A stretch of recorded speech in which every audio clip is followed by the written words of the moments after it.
Greetings! What is up, and a very warm welcome to the channel. The sun is shining and the Magpie is casting. Coming to you guys right now with some Midday Magpie live game casting. We're shortly going to be hopping in for some Company of Heroes 2 battles.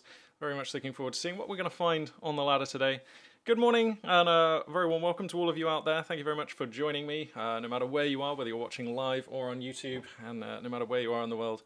Hello and welcome. Let's see now, as we get started. Oh yes, one brief note.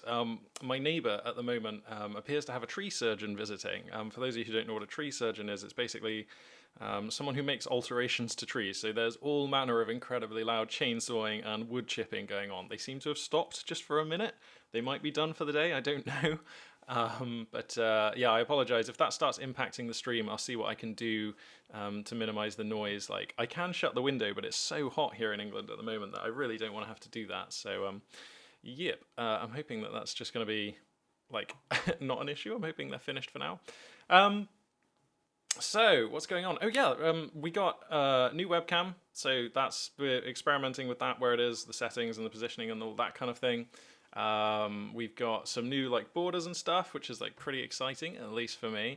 Actually, I'll show you. We've got some new scene transitions, which I think is pretty cool.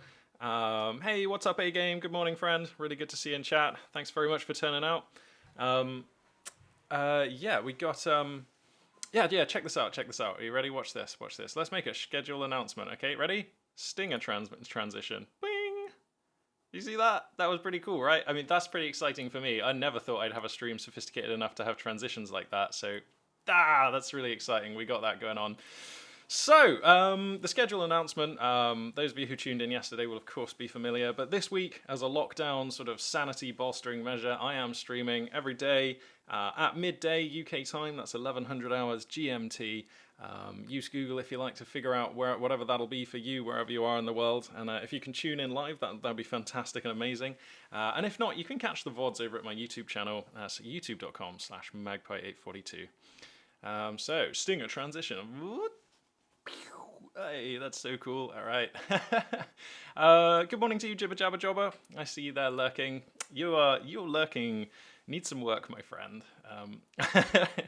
Let's see. Oh yeah, that's right. Yeah, before we jump in and start casting some games, I did notice some people on the YouTube channel commenting that since I've switched to Twitch, the YouTube video quality appears to be stuck at 360p.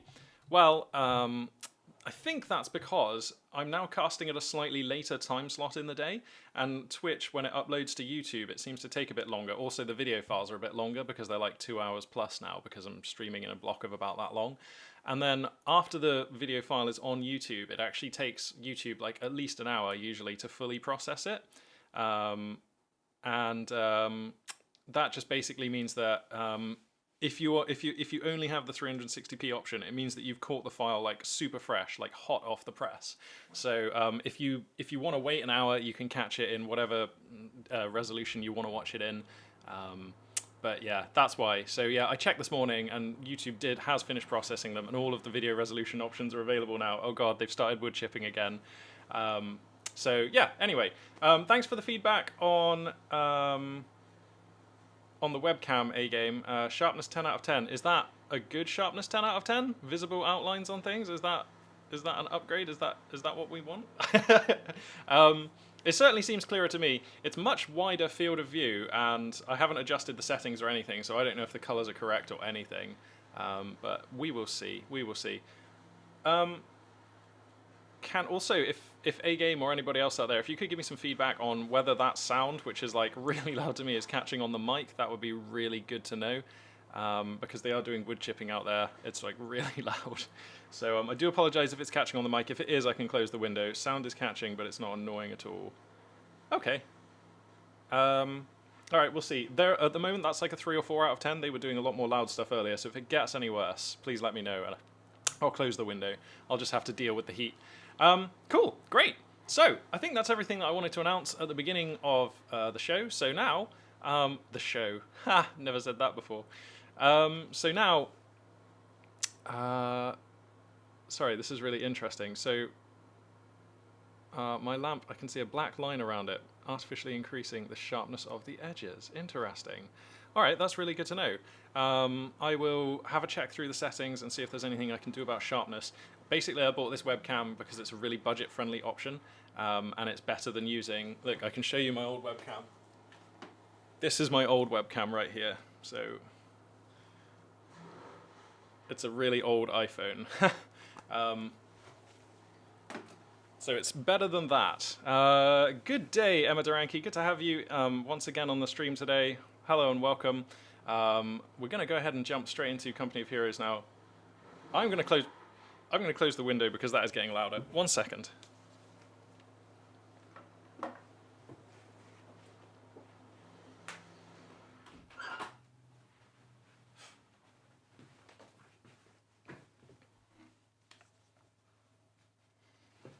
Okie dokie. There we go.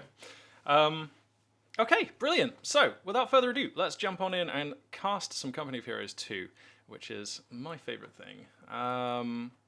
So, I've already gone ahead and chosen a game because it just had a lot of viewers.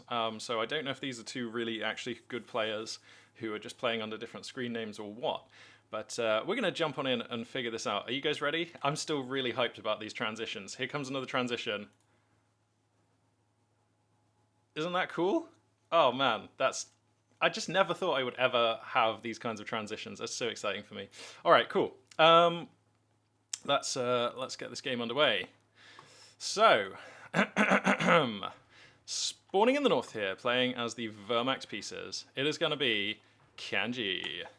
And spawning in the south, playing as the United States pieces, it is going to be CB's WTF, and the map here is going to be Crossroads. So yeah, this game had a good few observers in it, so I wonder if this is actually some people who know what they're doing.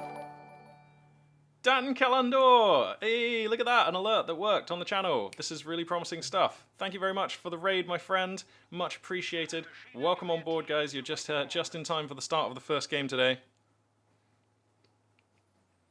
As I have a sip on my tea. So let's have a look at the commanders that these players are rocking with. We've got so that's Elite Troops Doctrine, German Infantry Doctrine, and Spearhead Doctrine. I'm kind of hoping this is not going to be another German Infantry Doctrine game, but we'll see. And and the commanders for the American player, we've got Airborne Company, Rifle Company, and Heavy Cavalry Company. So actually a really good mix. I'm really liking Rifle Company at the moment. So nice to see that one represented on the roster here. I feel like it's underrepresented in the meta, and I don't think people are really ready for the Easy 8. That's just a cool one to have.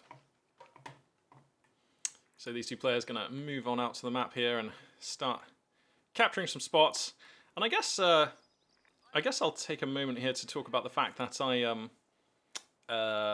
have actually been practicing Company of Heroes 2 again, so hopefully we can actually have some of me playing on the channel, which would be really exciting and fun to do. I used to do that a little bit more. So yeah, I have been practicing again. I played a couple of games of Soviets the other day, got an ISU 152, things were fun. Jibba jabba jabba, yeah, 1v1. Although I do love 2v2 as well. So yeah, but there is something that I've literally never talked about on the stream or on the YouTube channel, which it suddenly occurred to me is actually really relevant when it comes to playing RTS, and that is that a couple of years ago I started. Basically, I got diagnosed with like repetitive strain injury, like RSI, and I seem to have especially weak tendons for this kind of thing. So at the time, it was in my leg and in my foot because I was walking too much, and it is noticeable after playing a little bit of RTS because there's so much clicking and moving, and because a mouse and a keyboard for me is slightly less ergonomic than a controller. So I'm definitely up for playing RTS and seeing how it goes, but I'm gonna have to like take it really steady because I don't want to like aggravate my tendons essentially. So, sounds like we've got our first shots being exchanged in anger here. Rifleman and Rearesh going to find some Grenadiers in a building here. Looks like these builds pretty damn standard for these two players. Triple Grenadier, MG42 for Kanji. Triple Rifleman here for WTF.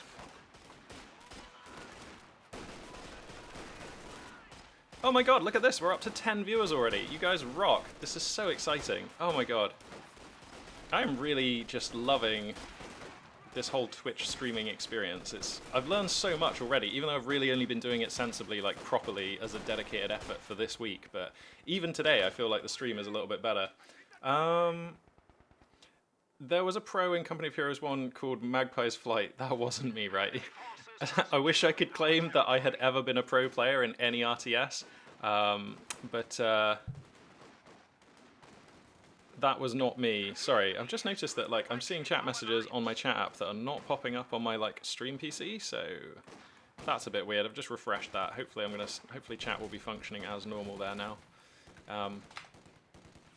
But yeah, that wasn't me. I believe we've also had a follow whilst I was offline, actually. That looks like Just Malarks has followed in, so thank you very much for hitting the follow button there. It means a lot to me, and we're sort of slowly branching out and getting better at streaming on Twitch, so it's really exciting that people are joining in on this journey. It's actually Captain Tech first here for WTF, so wow, we've got a captain out here. So I guess this leaves the door open, of course, for Flak Half Track, which on Crossroads it's probably pretty spicy, to be honest. Also, is it just me, or am I seeing like Vermax kind of dominating the Axis meta? I feel like OKW, for maybe the first time since their release, are actually the smaller part of the Axis meta right now, which I just never thought I'd say. Because I still believe that they are... I think Vermax are way less forgiving than OKW. I think OKW are basically easier to learn with. I'm not saying that like either faction is more powerful or stronger than the other, but I certainly think OKW is a little bit, perhaps just easier to learn to play, and certainly more forgiving. That's my sort of feeling. The death of OKW, all their crutches taken away. Yeah, no. They ain't what they used to be, but that's definitely for the best. They do feel the most well-balanced and integrated in the game now than they've ever been. The downscaling of the webcam image is quite jaggy. Okay. Okay, very interesting. Yeah. So this webcam is definitely running in a different resolution to the old one. Like it's 1080, so it's like a wide thing. So I may have to look into the cropping and the scaling. I see what you mean. It is really jaggy, isn't it? Yeah, thanks for pointing that out. We'll see if we can do something to adjust the smoothness. It may be that we need to make my face just a tiny bit bigger, but that's kind of a last resort. I don't really want to take up any more screen real estate, I should say. So anyway, both of our players going to go ahead and pick their commanders here. We've got Airborne Doctrine here for the American player, so that's how come we've got the Pathfinders out on the field here. They are 290 manpower, if memory serves, with the Springfield Sniper Rifle and the useful ability to set up beacon ability here. Panzer Grenadiers getting mixed into the roster, and it's going to be an elite troops pick here for our Vermax player Kanji. So really glad it's not going to be German infantry doctrine, if I'm honest, and this commander, one of those that does give you the hope of a Tiger tank later on in the game, which is often really useful, especially against USF, where you do get beaten up super hard in the early game, oftentimes. So yeah, there may just be like a sharpness setting on the webcam or some kind of smoothing that I can apply in OBS. Like there are tons of settings, so yeah, A-Game, I will have a look through those. And hopefully we can get this webcam smoothed out. Thanks for bearing with me, everybody. New hardware today, new settings need to be found. We're still experimenting very much with Switch, so yeah. It's a work in progress. Okay, so that is the that's the 50 cal drop that's coming in. So this Captain Tech is starting to make a bit more sense. We're being able to access the Lieutenant Tech tools with Captain Tech through the Airborne Doctrine, and to be honest, we actually often see American players do this, either going Lieutenant Tech and using a commander that can drop in the M1AT gun, or going Captain Tech and using a commander that can drop in the 50 cal. So that way you kind of get the best of both worlds without the tech costs, so that's actually really useful. Can you imagine if the Airborne Doctrine had 1919 LMGs? Can we just think about how spicy that would be for a moment? Ugh. God, that would make me so happy. I might play Americans if they did that. Found a solution. Scale filtering. Switch from none to bilinear. Right-click on the video capture source. Okay, we can try doing that right now. Just bear with me 1 second. Scale filtering. Switch to bilinear. Got it. We're losing a capture point. That does seem a lot less jaggy. A-Game, thank you very much for providing the real-time tech advice. That is turbo useful. That does seem much less jaggy. Jeez, man, thank you. The paras get to... Yeah, the paratroopers can buy 1919s, that's true. It would just be nice to see them on, like, all the rest of your units, I guess. I mean, it would be too good, probably. Dat and Calendar asking, how expensive is USF teching anyway? To be honest, it's basically the same price or cheaper than everyone else's teching, so let's have a look. Lieutenant is 35 fuel and 250 manpower, and you get a Lieutenant squad on top of that, which is like quite... It's just a great... I mean, it's kind of essentially another Rifleman squad in a lot of ways. It's just another good core infantry frontline squad. Captain Tech is 280 manpower, and I believe it's like 40 or 45 fuel. We don't see the fuel cost right now because he's actually already bought the Captain Tech. And then Major Tech is like 120 fuel and 190 manpower. So there we have it. Big fight coming down here. MG42 in a lovely position, making life hell for these American forces. But all of the supporting troops have been beaten down by just the sheer amount of American guns here. The 222 as well won't be enough to stabilize this situation. And the MG42 will have to retreat, allowing the American player to get out onto the map here. But you have to say... If you look at the, if I crack the tack here and we look at the force disposition and who's holding what areas on the map, this Wehrmacht player, WTF, is getting off to a fantastic start here, using basically vanilla Wehrmacht tools to hold off what is a pretty nasty airborne roster at the moment. So I'm really impressed with Kanji's ability. Sorry, yeah, with Kanji's ability here to take the map and get stuff done against the American early game, which can be really difficult. There's 50 cal getting burned out by the Pioneers as well. So actually not a lot going right on the map as these Grenadiers going to get the double cap active. Not a lot going right on the map out here for the American player. Yeah, the Major is pretty pricey, but I mean, he's your top tier of tech. Most of the top tier techs cost like 100, between 90 and 100 fuel for most of the factions, or 90 and 120, I should say, sorry. Whether it's Fair Panzer HQ or Battle Phase 3 plus the Heavy Panzer Corps, or, you know, Mechanized Armor Campanier or whatever.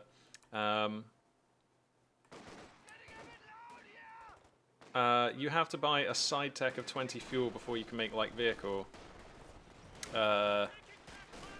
Which one's that? Sorry, you lost me. You mean the AEC upgrade for Brits?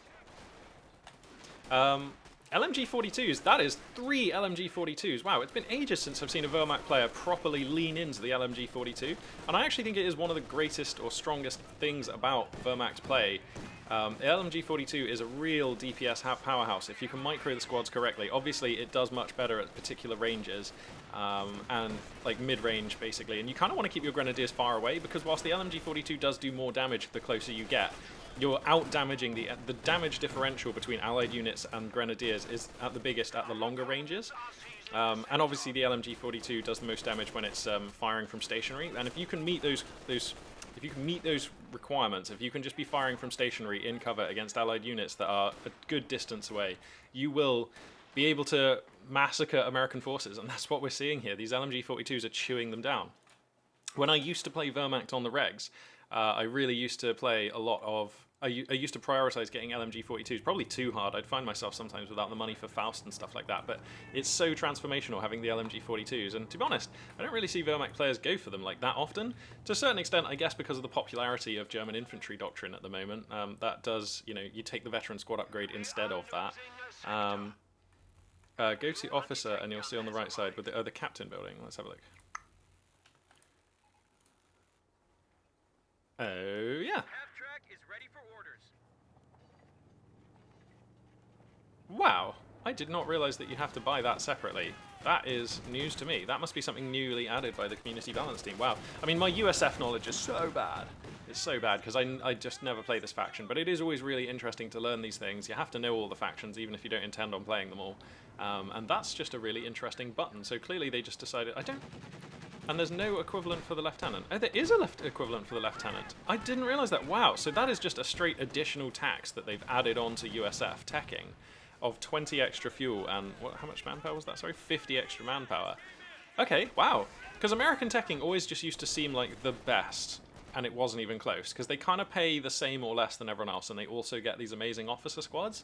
So, like, I know it's not as simple as that, but I really kind of think that this is actually a really positive change for the game, just making the Americans have to tech just a little bit like harder, just pay a little bit more, but you can also just skip to major tech if you're feeling super brave. Like, I don't know, that's really cool. Anyway, we've got a flak half track here out on the field. Pat gun has it acquired though. Sweet attack ground round, going to be coming through this hedge here.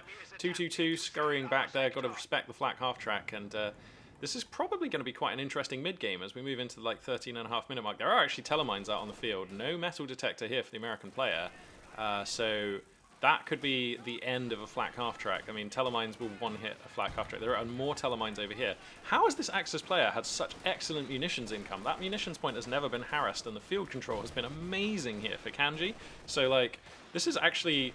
He's got all the LMGs, he's got 2 sets of telemines down, the G43 upgrade from the Elite Troops Doctrine has come down on the Panzer Grenadiers. This is all just coming together really well for Kanji.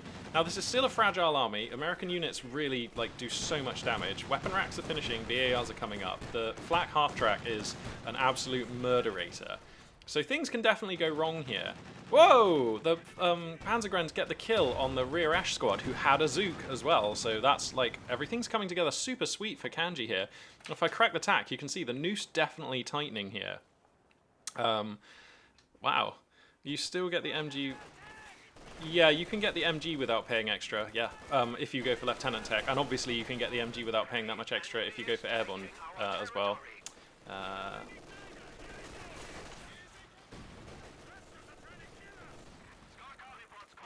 Oh, right, okay, Dan, a Jibber Jabber Jobber with some sweet knowledge about this map as well. It has 2 extra points compared to most maps. Okay. That's just really good to know as well, thank you. So yeah, I mean, the noose is definitely still tightening. American units definitely trying to defend the doorstep of the American base. The cut-off point is still secure, is still secure for now for the American player, so that's fine. Finally, the Grenadiers get broken, the LMG-42s have to stop thundering away, and the American forces will have a second right here to try and get the field in order. M1AT gun is out, and that's screening off the 222 right now, but the Panzer IV is already out, so this is like a pretty timely Panzer IV. Not the fastest in the world, but very nice, especially given that we had a 222 in the game as well. And yeah, Kanji definitely in the ascendancy right now. The scoreline differential as well, reflecting that. So this has been one of the stronger Wehrmacht opening games that I've seen for quite some time. We had that fantastic game yesterday where Coase was repping OKW and like just put on a showcase of early game strength against USF. But it is strange to see Wehrmacht sort of getting off to such a great start as well. I mean, I know it's not impossible. I know it does happen. It's just that it's been a while since I've seen it. Second M1AT gun getting added into the roster here for WTF. You can see how this teching package where you go for captain but then rely on airborne to get the 50 cal is making a lot of sense. And WTF will have the tools to take back map control and do stuff, and actually has a double cap right now, so is pretty much stable. Look at the top left, look at the top right, there's a slight army advantage of course for the Wehrmacht player because they actually have a medium tank, but besides that this is essentially an even game. Flak half track here finds a lot of Axis units under arc. Pat gun going to try and do something to push that back. Hey, creative name, man. Thanks for tuning in today. Good to see you out there in chat. Axis OP. You're entitled to your opinion.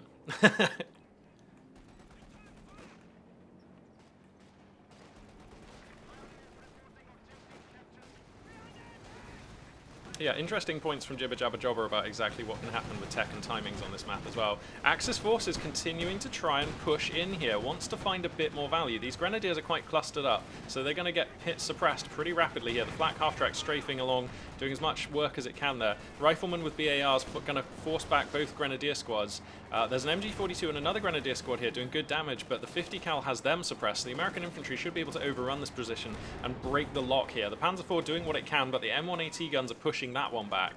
So Kanji doing, like, having a decent fighting retreat here. The MG42, okay, he's going to get that one out in the nick of time as well. And there's an S minefield here as well, which is going to prevent the American forces from being too aggressive on the pursuit.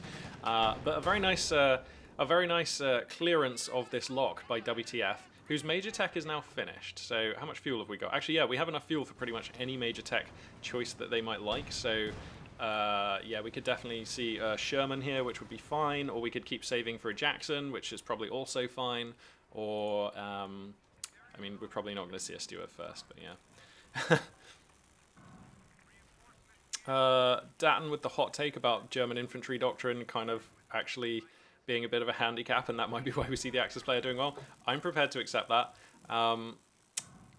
Look, German infantry doctrine is clearly great, and a lot of people at the top of the game are using it a lot of the time. I actually watched, after I was done streaming yesterday, I went and watched some other Company of Heroes 2 streams, and I watched Helping Hands for a bit and a couple of other players. And yeah, German infantry doctrine does look really powerful. I saw Helping Hands take a really sweet game with German infantry doctrine. But again, I was kind of left with that feeling like, is this just smooth Wehrmacht play, or is German infantry doctrine making a difference here? Like, it's really hard to tell. So I remain very unconvinced about that one. Emma Duranke pointing out that the Wehrmacht mortar choice is pretty sweet. Yeah, I agree. This counters a lot. I mean, there are 3 weapon teams that it kind of directly counters with smoke and barrages, and it'll also just do chip damage as this game goes on, and that's going to be very useful here. If allied squads coming out of Fog of War have already taken a hit from a mortar or something like that, then the LMG-42s just force the fallback immediately because there's just not enough HP to sustain a fight after that. So, yeah, the GR34 does make a lot of sense here, and it's actually going to be a Scott motor car. Wow. I guess he feels okay relying on the double M1AT guns to keep the Panzer IV at bay, and feels like that WTF feels like they can go for the Scott motor carriage, and in this kind of fairly standoffy, because the Axis player for the last phase of play has basically been trying to hold this hard point, like hold this area on the map, and as long as you hold this area you're kind of winning because you have the double cap, and the American player is forced to fight on the doorstep of their base, which always feels rough. So the Scott motor carriage does help address that dynamic because, yeah, immediately gets a kill on the Pat gun. That was an epic first shot, 3 kills and a great amount of damage done there. Grenadiers will be forced to recrew that one. But yeah, I like this because this actually does address the problem, which is the Axis player camping this position of the map out. So I actually really like this Scott motor carriage. Kind of trying to make the game the Axis player's problem. It's just like, hey, I have this thing. It's going to throw explosive stuff at you. It's your problem now. What are you going to do? Are you going to engage into me? Like, you can't just sit there. Hopefully. 300 points remaining.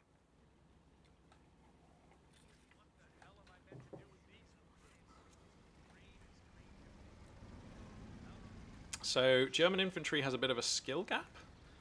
Interesting.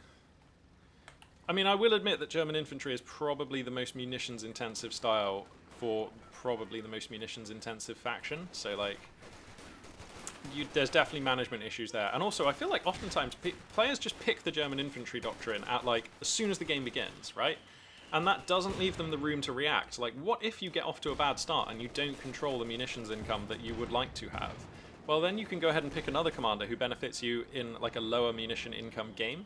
And I feel like if you're picking German infantry doctrine, like, as soon as the game starts or within the first minute, before you've really got a feel for, are you going to have the munitions income to support that doctrine correctly, and get the most value out of it, then I feel like that's putting players in a pretty bad position as well. So, yeah, some of the infantry doctrine games that we're seeing, the German player is just, like, really gasping to try and get those upgrades.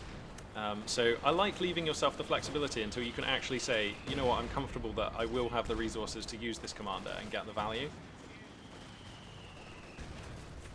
Yeah, the free medkits on the 5-man Grenadiers is massive, and I actually only learned after yesterday's stream that that is a thing that happens. Yeah, for those of you who don't know, the 5-man Grenadier... Hang on a second, we've got a big push coming in here. Axis forces coming in, and they want the cutoff. Somehow the flak half-track being forced back. That Pat gun in a lovely position. The Scott motor carriage trying to pick it down, but now turning its attention onto these Grenadiers, getting some good hits. And the German infantry will be forced back. The cutoff is defended for now, but as long as the American player is playing to defend this cutoff, the Axis player is still winning, because the Axis player has field control, has the lion's share of resource income, is putting additional scoreline pressure on, and that is like opening up. So it's going to be a Jackson next here for WTF, which I love, because what we just need is a hard answer for tanks next, and that is a hard answer for tanks. I really like that. Sweet pick here coming out for WTF.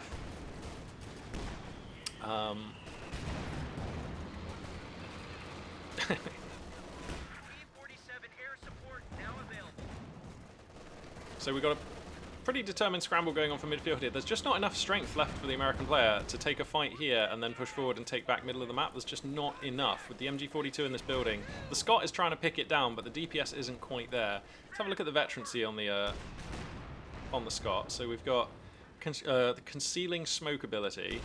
Okay, wow, so it can smoke and escape. Holy spoons, I didn't realize that it had Panzer attack. That's pretty cool. Improved battlefield, increases accuracy and rate of fire, so that's just a massive DPS ramp up. That's great. And Veterancy 3 improves maximum range. Wow, very interesting. Okay. And how much does the Scott motor carriage cost? Because it's been a while since I checked. 75 fuel, 260 manpower. So it's like actually cheaper than a Stug. It's like SU-76 kind of money. Like, that's really interesting. What an interesting unit. USF do have one of the most different, they bring one of the most different styles to the table with so many, with so many unique mechanics and just interesting units. I am glad that they're in the game, even if I hate playing as them. Alright, so if I crack the tack, you can see, I mean, the dynamic has not been altered. This phase of play continues, where the Wehrmacht player is holding just enough of the map to have the upper hand, and this game is really the American player's problem. Even with the Scot throwing explosive shells out, the Axis player does not have to overcommit. This Panzer IV comes through and finds an amazing shot onto the M1AT gun, getting a ton of damage. That's so brutal. MG42 Pintle Mount chipping in as well, and he just picks off the M1AT gun. So now with that one down, luckily for the American player, the Jackson is actually out and on the field, but that Panzer IV is actually not quite visible, so the Jackson not able to start getting some hits there. And now German forces get onto the cutoff, which Kanji has been putting so much pressure on. Okay, they are going to be forced back. Riflemen coming out of the base, 3 stars, and BARs blazing. But they're just coming into this concave of German stuff. The Panzer IV chipping in damage. The Jackson's going to push the Panzer away for now, but there's actually just not enough American HP and men and units here to hold off this Axis aggression. Oh god, and now the Tiger is here. Oh wow, I didn't actually see that till it came rumbling in.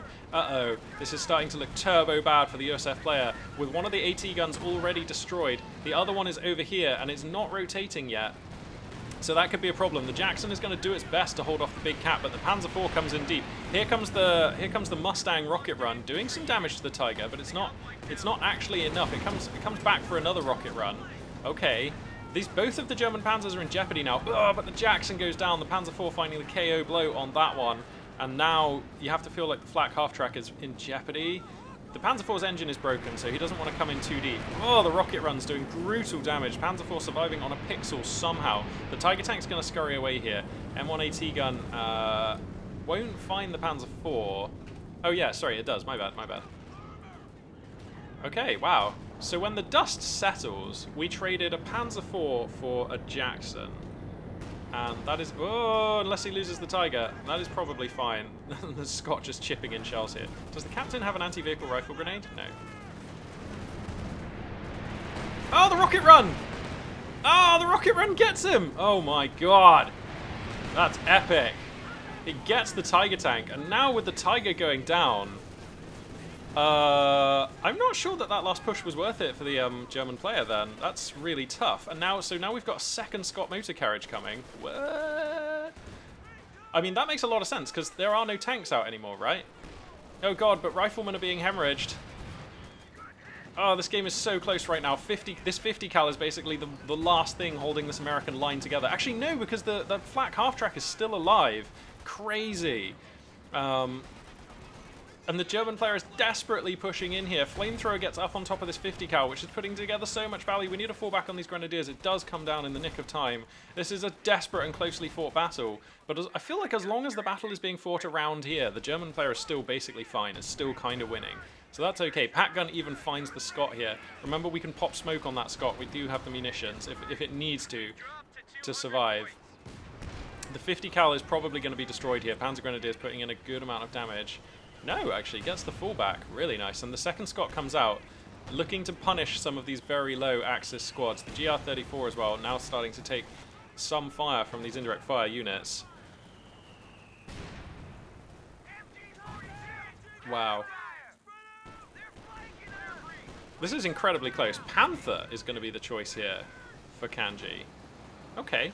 So, of course, because of the way that heavy tank call-ins work now, we couldn't call in another Tiger for another, like, 85 seconds or so. So it's 3 minutes from the time that the Tiger actually dies. But we probably would have had Tiger money by that point, I feel like, with the fuel income being so strong right now for this Axis player. Maybe the manpower was the issue. In any case, it's going to be a Panther. which I actually I think I quite like, because the Panther is fast, it's very good at dealing with vehicles. Your problem right now in this game is basically a flak half-track and 2 Scots. So the Panther will dominate that dynamic. And the Panther, because it's quite fast and it's also quite durable, it's actually very difficult to kill, so it's a relatively safe investment. You know, your opponent actually only has the 1M1 AT gun at the moment as well. So I really like this Panther. It makes a lot of sense, having thought about it for a second. The Scot can also fire a smoke barrage while moving. No way! All right, fellas. Final checks. Mobile smoke barrage. Huh. Dude, that seems amazing. Wow. What great stuff. We've even got an MG bunker. Oh, being so clutch, defending middle VP here for long enough for the Axis player to reinforce their entire army and start coming back out. German forces are now heading back out.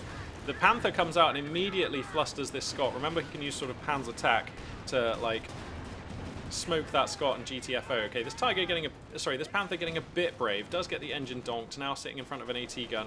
Will have to creep out of there. A bit of an ambitious move in there.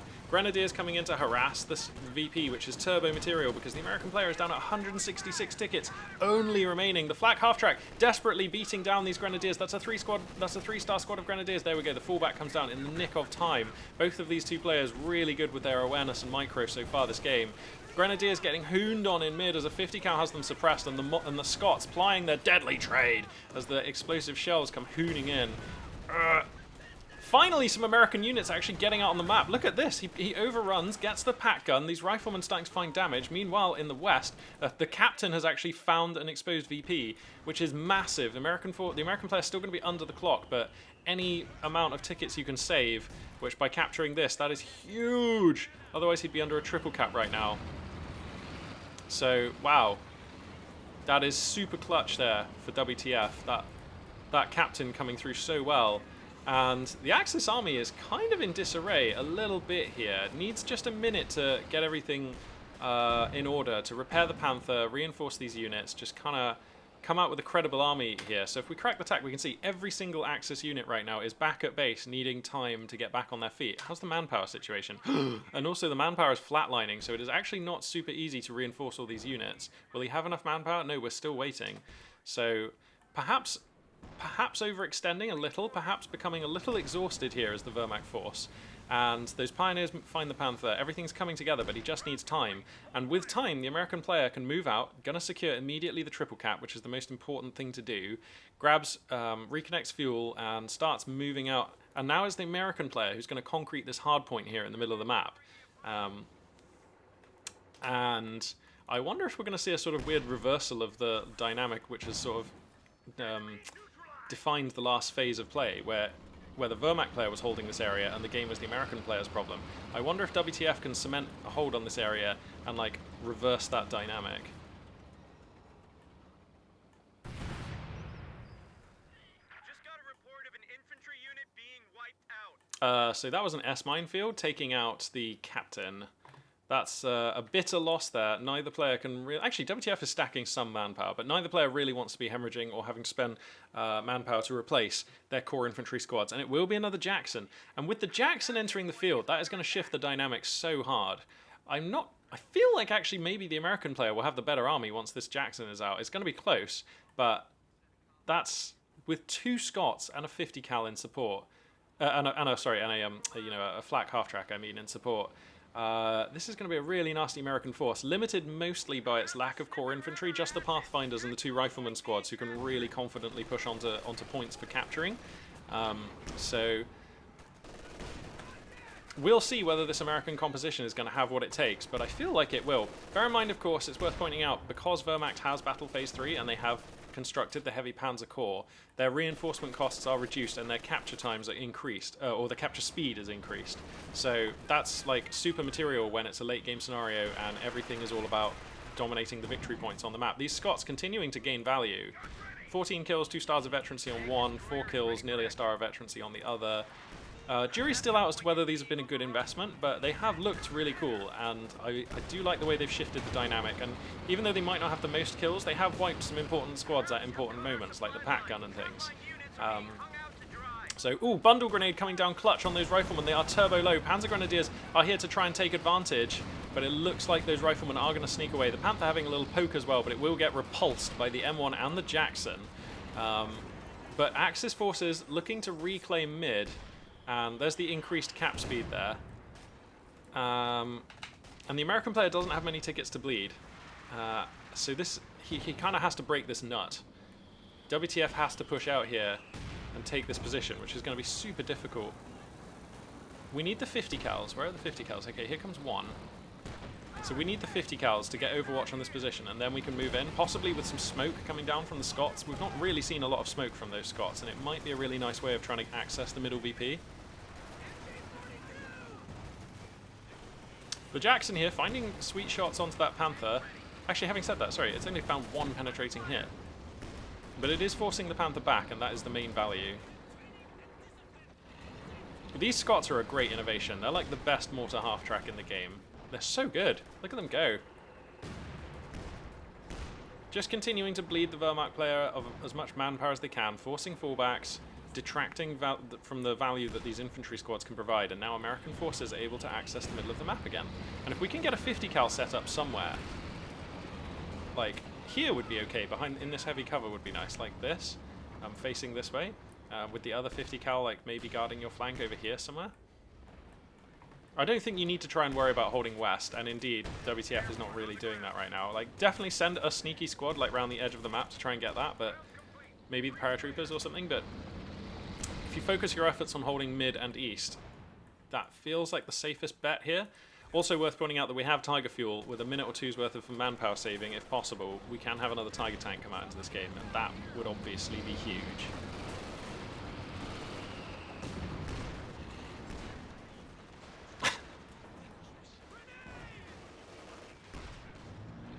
Okay, so the bundle grenade comes through there. Doesn't find anything. 1919 LMGs are getting upgraded on these paratroops, and then we've got the core infantry that this American army needed. The GR-34 is still being such value. Just like hooning damage onto these American squads. This 50 cal is actually falling back. I guess to dodge the mortar barrage? Yeah, okay, fair enough. The Panther hiding behind this line of sight blocker, using the MGs to police American infantry that's trying to advance. The gun actually does even acquire and find a hit on the Scot there. And Axis forces, having now reinforced, coming out in mass to make a statement and try and claim the middle of the map. And it looks like he's going to get that. And then WTF is going to be back under the slow clock again at 127 and shortly to be ticking. So if you're the American player here, what's the plan? 2 Stugs are enough to dive a Jackson. They are, but they are quite fragile, and there's also an M1AT gun to keep them in check, not to mention rifle grenades off the riflemen. Like, it's a good idea. I don't hate going for Stugs here, for sure, but it's still hard to get the Jackson.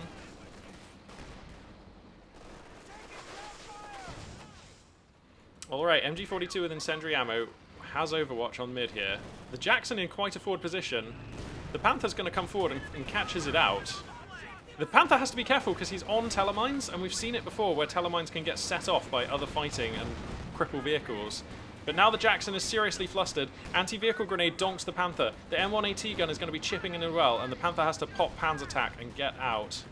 Right? He's going to have to get out. Yeah, he's just slowly trying to orientate the vehicle for a reverse because, oh god, this Panther is actually a little bit stricken here. Oh god, the rocket run comes down, and we've seen how good this is. It lasts for just like 40 seconds of abuse. Is that correct? God, that seems amazing. I mean, that's going to be the end of the Panther. The rocket run will see to that. Here it comes. There it goes. Where's your AA Axis? I mean, you don't want to have to buy an Ostwind. There aren't enough pintle mounts in the army. I mean, there are no pintle mounts in the army, and is it just me, or is the Axis army looking a little bit small now? This American army has slowly gaining value. Like, the whole time that these Scots are firing, they're just gaining value. The longer they survive, the better they're paying off. And now the Axis army is just a little bit desperate, a little bit small. Okay, he has the Tiger Ace, so, okay, that has probably brought the compositions back to parity, but losing the Panther just before the Tiger comes out is so huge. WTF doing a fantastic job of just somehow controlling this late game, even though they're down on scoreline. And I feel like they've basically been the underdog for most of the game, but it feels so weird to me that USF are actually being the ones to stabilize in the late game.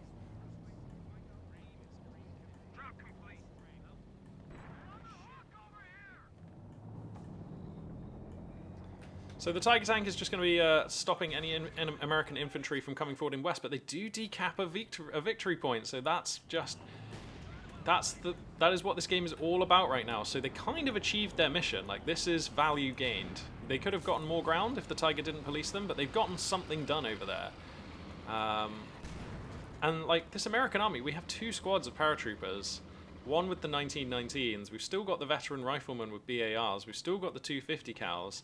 With the M1AT gun and the Jackson, that is some anti-tank. Like, it's quite good. I actually wouldn't hate putting Zooks on the second paratrooper squad. Just put 2 Zooks on there. Make use of the Zook expert ability, and just really have a really strong deterrent for that Tiger between the AT gun, the Jackson, and the Zooks on the paratroopers. I think that is some strong AT deterrent. Maybe some rocket arty from Axis. Yeah, I wouldn't hate it. Wouldn't hate it. I'm not convinced that it's, I don't know. The Panzerwerfer is really good because it's quite accurate, quite high intensity, and it comes down quite fast. I don't know if you could catch a Scot. Maybe. Wow, that's a captured MG42. Oh, I didn't see that. Oh yeah, he's lost his MG42. That's why the roster looks smaller. Oh god, now trying to win this game without MG42 is going to be hard. You don't want to have to rebuy that unit. You want your manpower for spending on fuel units, really. But trying to win a game that's about controlling victory points, particularly on a small grindy map like Crossroads, without a machine gun, that's very difficult. But we will see. Paratroops for now, going to capture this VP. Let's see, do we have Zooks on the other? Nope, okay. I would love to see Zooks on that second paratrooper squad, just to sort of give you a little bit of diversity to your anti-tank resources. Because the Tiger tank can kind of deal with the Jackson if it gets on top of it, and it can kind of deal with the M1AT gun, but with paratroopers, it's like they'll just be fine even if the Tiger's quite close to them, just like hitting it with those Zook experts, Zook expert shots.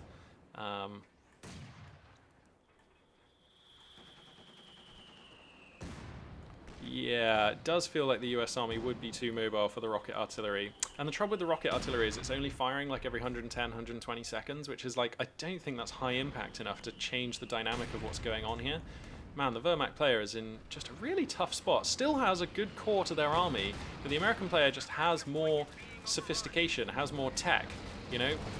And there's no real way of reaching out and touching these Scots, which are just finding value. Here comes the Tiger, coming in from a nice angle, but the M1AT gun and the Jackson will have it in arc here. Frontal armor on that big cap, providing proof against these shots for now, but the big cap will be forced back. And to be honest, actually, I kind of think that Kanji really needs a second squad of Pioneers, just for the repair speed as well. That would be really nice. It would also be another set of bodies for pushing onto points and setting mines and so forth. Maybe even put a flamethrower on them. He's got so many munitions, actually. This is one of those times when, look at this, Kanji is actually kind of getting punished for not picking a commander which has a munitions dump ability, you know, where you just click, spend 200 or 100 or 300 or whatever, you just spend a load of munitions, put it down, it makes stuff explode. Most commanders have something like that, like we've got the rocket run here for the American player. But Elite Troops does not have one of those, and so we actually are in the bizarre position where he's stacking like 700 odd munitions, doesn't really have anything to spend that on. Obviously, you can be as liberal as you like with bundle grenades and rifle grenades, but that is not the most impactful thing. You really want, like, some kind of saturation artillery. That would be a lovely resource to have. Yeah, the Tiger Race not fired a shot yet. Is that right? We must have seen it take a shot. I think I saw it take a shot. I'm probably just behind on chat. All right. So, wow, WTF. Kind of eking this one out still. Another Jackson. Oh, he's unit capped at the moment. Okay. But I mean, if he actually, like, if he can shed the MG42, just like lose that unit, that's fine. How much unit cap is a Jackson? 16. Okay, so the MG42 actually wouldn't be enough. Maybe lose the MG42 and the flak half track or something. I know I was just going on about how suppression is really good for these late game, but hang on now as the Tiger tank comes on in. But the Jackson and the M1AT gun here is just too much. He's just looking for value with the Tiger, but not really finding I mean, he is actually hooning on this infantry, which is okay, but it's not the game-changing sort of stuff that you want from your Tiger tank. And like the Scots just continuing to reap value. One of these Scots is now 3-star, which is like, ugh, gross. And the Tiger tank will be forced away here. And Axis do grab middle VP, so that's the most important part. And he's getting a Panther tank. And with Panther Tiger, I feel like then we can start shoving in. Then the Jackson and the Scots are on notice. Like, they are definitely achievable prizes when you have the Big Cat and the Panther. So, yeah, I like that. Can't he jump out his... Yeah, the American vehicle trick where you jump out with your crews to reduce your vehicle cap. Did they not patch that? I'm sure that's been patched. Because we were seeing games where American players would have like 140 unit cap in like multiplayer, in like, you know, 2v2 and 3v3. Like, I'm pretty sure they changed that, right? If they haven't changed that, like, my mind is blown again.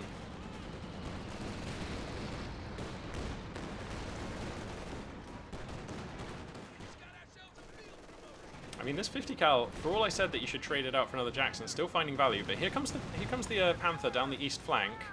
The Tiger still just kind of making sure that these these Pathfinders have a hard time in mid. Pat gun hooning away at the Jackson, which is a lovely target for it to have found. In danger of getting gibbed by Scots, though. These Grenadiers and Panzer Grenadiers kind of clustered, finding basically easy meat for the Scots there. The flak half-track surviving on a pixel again. That flak half-track, how many kills? 15, 3 stars of veterancy. Okay, I thought the numbers might be a bit more impressive.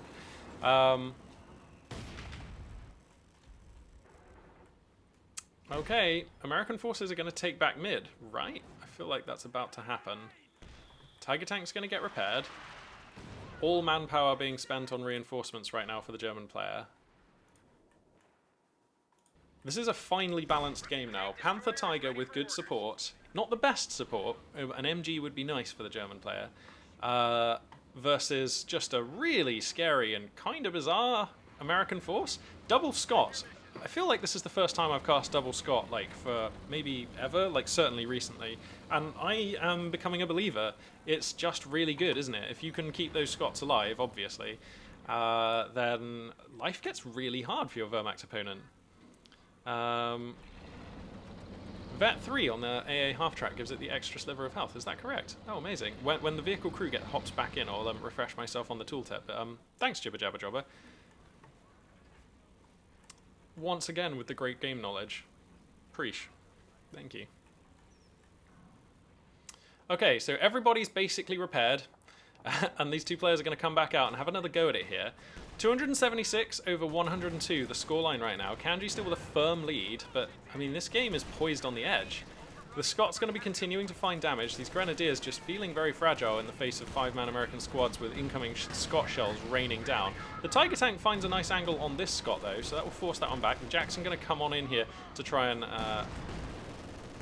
force back the Tiger. Now, here comes the Panther in the east, finding hits on the other Scot. So the two tanks here are being used very conservatively, very cautiously by the Wehrmacht player to just push back the Scots, stop them finding so much value, and I do like that. Look how cautious the Wehrmacht player is being, not overcommitting, just inching forwards, takes mid, and that is basically mission accomplished at this point. That is fantastic. That's what we wanted as the Wehrmacht player. And he's going to actually push in for a bit more damage. LMG-42 forcing the 50 cal and the M1AT gun to move. With the M1AT gun moving, that means that the Panther and the Tiger can creep in a little further, finding some hits on the Jackson. But is the German infantry becoming too overexhausted? Is this an overextension? Possibly. And the squads will have to start falling back. There was a squad wipe there. One of the paratrooper squads goes down. It was the 1919 LMG squad. So... And here comes the rocket strafe again, but I feel like this time, surely, the Axis tanks have too much HP and will survive. The pintle mount on the Panther is going to do its best attempt at being an anti-aircraft gun, but it won't be enough by itself to really hold off these Mustangs. Hits being scored on the Tiger, but that's kind of where you want the rockets to hit. The Tiger is the least likely of these two tanks to be taken out. Okay, with the rocket strafe... Whoa, did somebody just die on mines? What just got lost?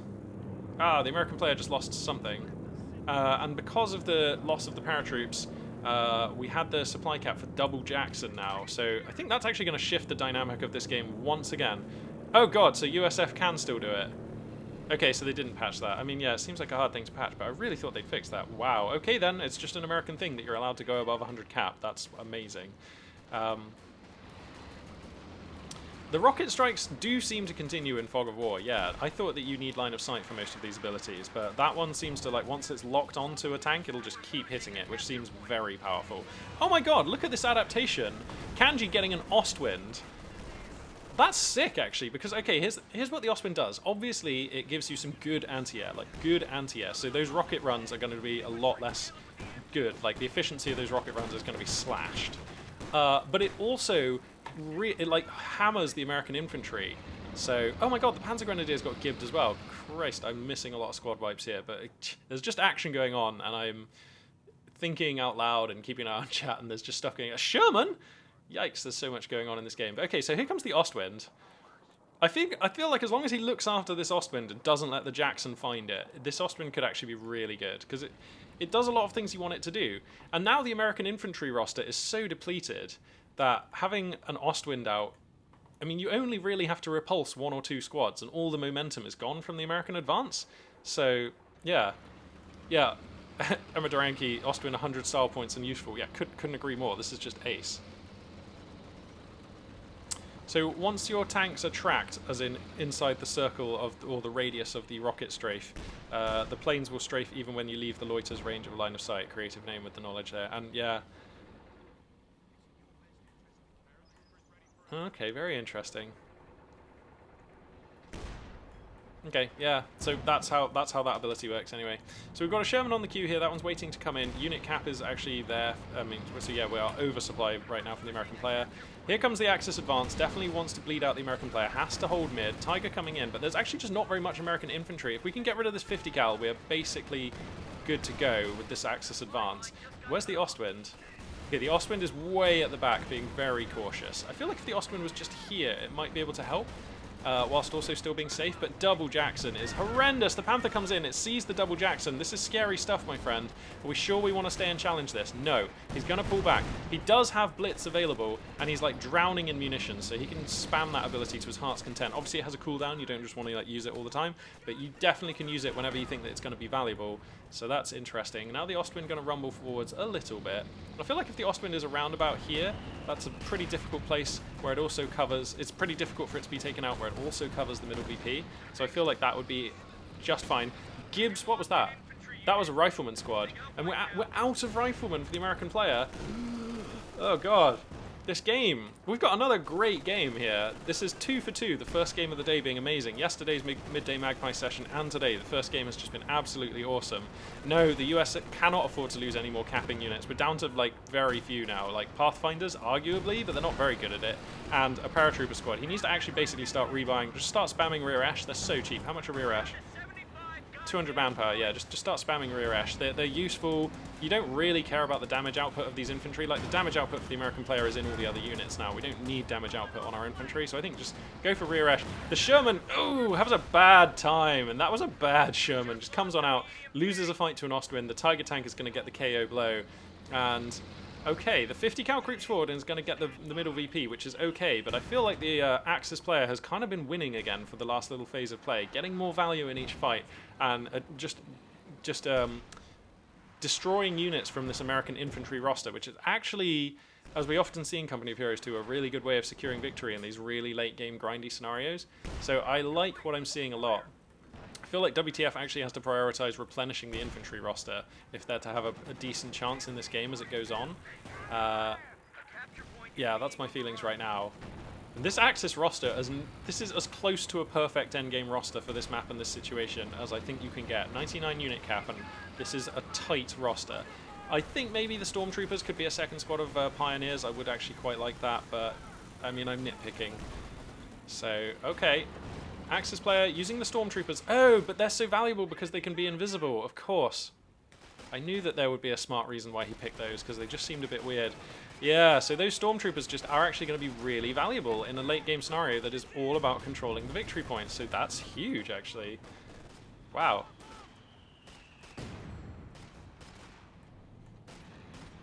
This is such a scrappy game. 71 tickets for the American player. And the German player would desperately love like another mortar tube or another MG42, but we're just at unit cap here, or indeed one MG42. But yeah, we're at unit cap, so can't be done. Yeah, the stormtroopers are really cool, and like, of course, the craters count as light cover, so basically the stormtroopers can turn invisible anywhere on this middle screen, which is pretty sick. Panther gets its 2nd star of veterancy. That's when it gets the armored skirts, of course, so that target now even more difficult to take out. The Jackson's sort of angling for value. This Jackson, oh, the 3-star Jackson just gets picked down by an epic shot from the Tiger and the Panther. 3 stars now on that Tiger, so it's an absolute beast. What does it get at 3 stars? Fires with greater frequency, and it's faster. Oh god, look how sprightly it is. Did you see that acceleration speed? Christ. This is going to be a really hard one to win now for the American player. I really feel like the Axis player has the upper hand now, which is crazy given how this game looked. Because it felt like the Axis player had the upper hand for most of the early and mid game, and then the American player sort of stabilized into the late game. And normally once that happens, the win is secured, but somehow the Axis player has like re-adapted because they had enough scoreline advantage, but they had enough time. Now the flak half-track goes down, and is WTF just hemorrhaging too much value to recover now? If this Jackson goes down, I feel like the game's probably over. Oh god though, the Panther coming in very deep. M1 AT gun and the Jackson doing good damage there. The gun gets broken on the Jackson, so that one's not going to be able to fight for a moment here. The Tiger not actually being repaired. Where are the Pioneers? They need reinforcing, I see. So the American player is going to hold on to mid with 71 tickets. Grenadiers in a pretty risky spot there, and a Jackson will get rebought, so we're going to go back up to 2 Jacksons, which makes loads of sense. Jacksons are just having to hold the line here. The Osman are going to come back in to ply its deadly trade against American infantry, trying to engage onto this middle point here. Restraint and focus is seeing the Wehrmacht player through. Couldn't agree more. Look how cautious they're being with all of their units. Like, always just moving them in tandem. Like, the synchronization between the Panther and the Tiger has been really good this game.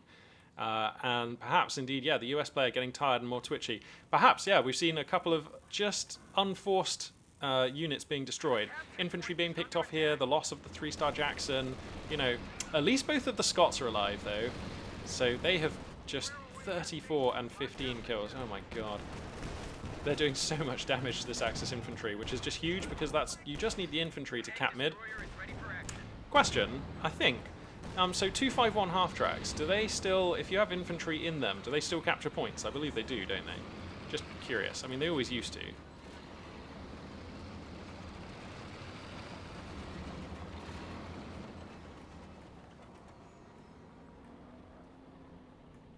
Okay, so back to a standoff here. The middle VP in Axis hands, so a few more tickets being shaved off the American player's bank here. Ostwind achieving its 1st star of veterancy, so that thing will now have Blitz. The Jackson comes around the side of the Ostwind though. How quick is Kanji going to be to respond? Very quick. Pan's attack coming down, and Blitz as well. So the Ostwind just fleeing, and we've got again so many munitions. We can be popping Pan's attack and Blitz to make these Axis vehicles very difficult to get to grips with. Jibber jabber jobber, they do still capture points, and sweepers inside can even detect mines. Wow, amazing. Is this Angriffen? No idea. Could well be. Who knows? That is actually Chinese and not Korean, if that makes any difference to the is this Angriffen argument. It's not PGA, yeah. I didn't think it was PGA. So 64 tickets right now for the American player. Mid gets decapped. And we could definitely see this game break the hour mark here. Rounds complete. Breach clear.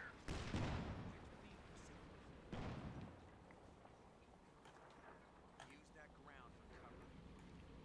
Secure. Get ready for action. Just taking a sip on my drink here, sorry.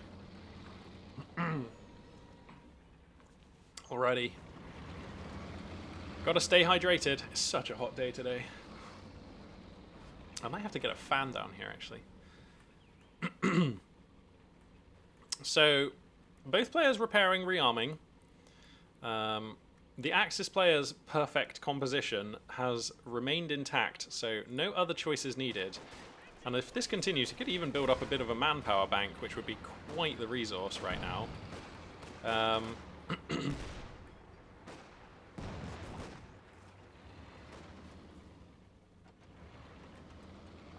Yeah, Datton, the Axis player really does want another Pioneer squad. Yeah, I was saying that earlier, and it's still the case. We've got a lot of vehicles which need a lot of repairs. These Pioneers have like no veterancy, so I think it's Vet 2 they get improved repair time. Yeah, so this is a slow amount of repairs, but he's using the vehicles so sparingly that he's kind of making it work. And obviously the cap isn't there for another engineer squad. But I mean, he kind of wants another Pioneer squad, he kind of wants an MG42, kind of would like another GR34 maybe. Like, there's a lot of wants on the list here for the Axis player, but the perfect composition has been reached. Oh, Stormtrooper's going to get cut down. INR Pathfinders, the Springfield is there. Oh, sorry, they're just regular Pathfinders, but still. Okay, the Stormtroopers are going to sneak away.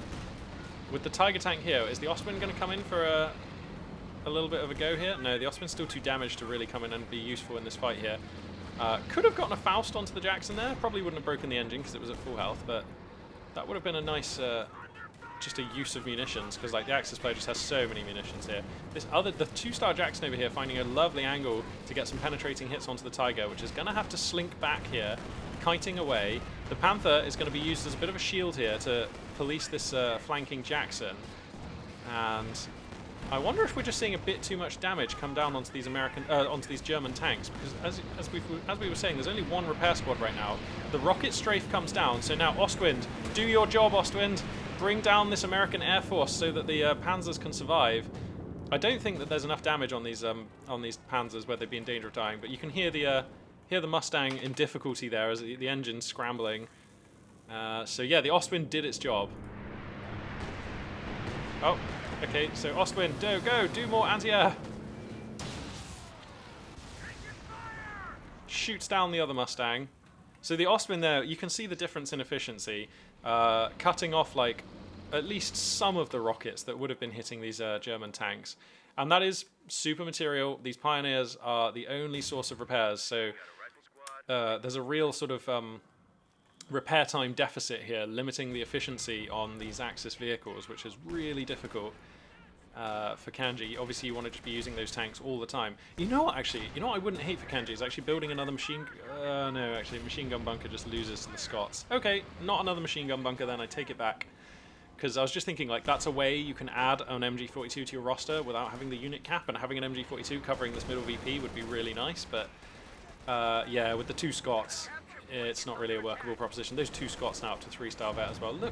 Look how difficult these Scots make it for Axis infantry to do anything about the middle VP, which is all this game is about. Like, WTF is dying so slowly in this game. Like, over the last maybe 15 minutes, whoa, we've lost only 12 VPs. Jesus, the mouse in this game just loves doing weird stuff. Yeah. And, like, off the clock again. WTF, like... Double Jackson and this wonky composition still totally alive in this game. Like, just sort of doing fine. The Stormtroopers survived, which I know that they can go invisible. Tiger Ace can repair itself? Oh my god, it can.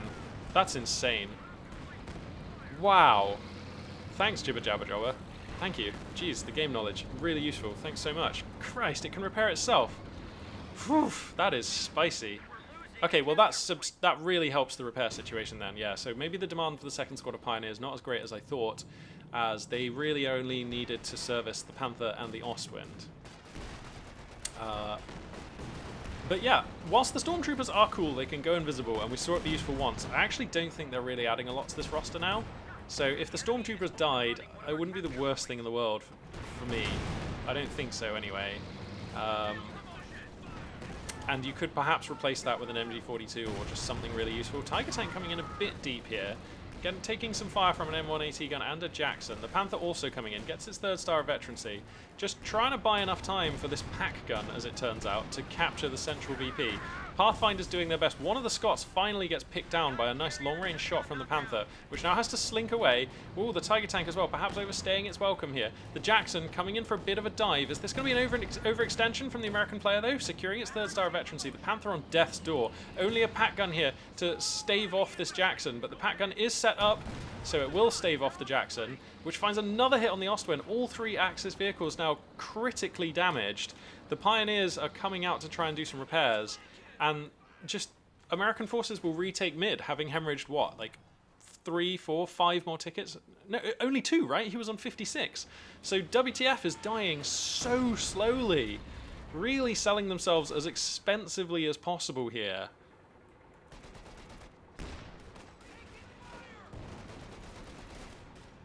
This is just a really, really close game that has been balanced on a knife's edge in the late game for so long. We don't normally see games look this close for this long. So this is a really exciting one to have cast. The Tiger Race using its self-repairs and now beginning to bully a Jackson. It's in the arc of this M1 AT gun, and the other Jackson could come across.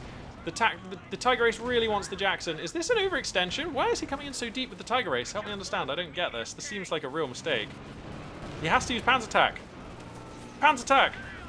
Oh god, why is the Panzer Attack not happening? Okay, there comes the Panzer Attack at the last possible moment. The judgment from Kanji is insane. But the attack ground round is better, and the Tiger Race goes down. Was that an overextension? I mean, I know killing Jacksons is great, but okay, now the Panther's going to come in to try and finish the job. This Jackson is utterly stricken. German forces recap mid, and that's huge right now. The other Jackson goes down, and maybe this is the next snap moment. Maybe Kanji is finally going to take the win here. Paratroopers are going to decap mid, though. I mean, it's worth pointing out that there is nothing holding east, so if we could just sneak one Axis squad, I mean, I know it's a big ask. Panzerwerfer the choice. I know it's a big ask. But if we could sneak one Axis squad, just like, as I crack the tack, just down here, and grab that point, I mean, it would accelerate the demise of this American player, like, massively. Because we're working so hard for every ticket that we're getting off this American player. If we could just backstab and decap that 1 point, it would up the efficiency, up the rate of death for this American player so quick. Yeah, Panzerwerfer coming down onto the queue. That is pretty exciting. Oh, you guys were saying it in chat as well? Yeah, exactly. Yeah, it would be nice. I sort of have this like mental rule. Oh wow, that's a Sherman. Sorry, I didn't see this one coming. Why the Sherman? There's still a Panther. Double Panther. The Panzerwerfer gets cancelled. It's going to be double Panther. I don't know about that. I don't know if that's a good choice or not. No idea. I actually just don't know if the Panther is better than the Panzerwerfer here. Creative name, pretty convinced that it's the worst choice he could make at the moment. Okay. I mean, there aren't that many American targets that Panthers are super great at dealing with, right? It's just the Scott and the Sherman. Yeah, I feel like the Panzerwerfer would have been nice. But does he have the unit cap to get the Panzerwerfer after the Panther here? I feel like he does. No, he doesn't. Now, let me just see how much. I think Panzerwerfer is like 10 or 12 cap. Come on. 12 cap, yeah.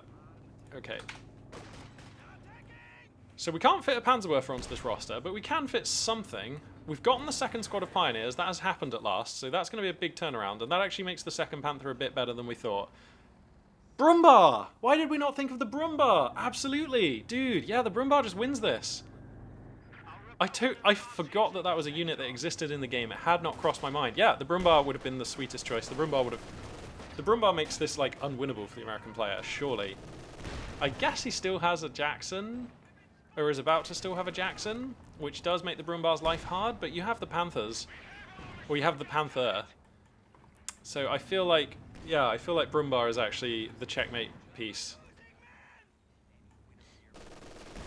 Yeah, Amaduranki, yeah, correct. I mean, we know, because we can see that there are no mines and no machine guns overwatching that right VP, but it's a difficult decision to make when it is taking everything the Axis player has to maintain parity for control of the midpoint. So I do see a point, though. It would be nice to see him do that. Both of the Panthers coming in for a dive. Why are we coming in so hard? This is so risky. Uh-oh. Oh, God. I mean, there's all kinds of damage coming onto these Panthers. That M1 AT gun is just doing so well. He really wants the Sherman, and he will get it. There can't be a blitz on this Panther, though. He's going to get the other Scott here. That's huge. But now the Jackson comes out. Uh-oh. Ah, we've got to get out of here. Double Panzer attack? Fair enough.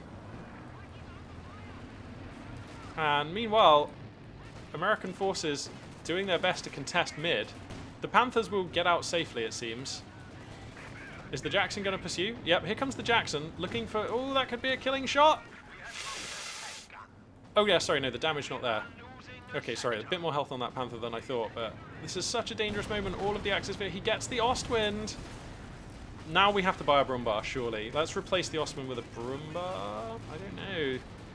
A lot of the American infantry has died over that last phase of play, though, trying to keep mid, like, neutral. Good God, this game is close. This one is down to the wire. The Grenadiers are coming back out. One of the Scots did survive, and these guys are very clustered. The Panther goes down. That was the Vet 3 Panther as well. This Jackson doing work. And now the Axis player has lost most of their units too. Oh my God. I feel like the American player has the upper hand now. I really do. That was crazy. I mean, some mistakes were clearly made there, but I'm not sure how many and by who. But I think coming in with the Panthers there, like that was we were praising Kanji for being so restrained and considered and measured with their use and the way they were just slowly but surely winning the game, and then suddenly they just kind of, in a moment of madness perhaps, or just something changed, and they just decided that Sherman was worth coming in with 2 Panthers worth of value to dive on. And we got one of the Scots, and we did get the Sherman, but we lost one of the Panthers, and we lost a lot of infantry contesting mid. Now the American player lost the Scot and the Sherman and a lot of infantry as well.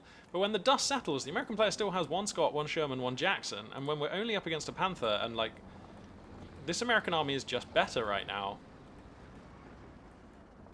And Kanji is bleeding out at 123. This is so close. This is so close. Is there enough time to get like another couple of infantry squads and a Brumbar? Like, please. I just feel like, I don't know, because the American player has a Jackson, right? And the Brumbar will just get taxed so hard. Every time it comes forward to take a shot, it's going to be getting stung by the Jackson.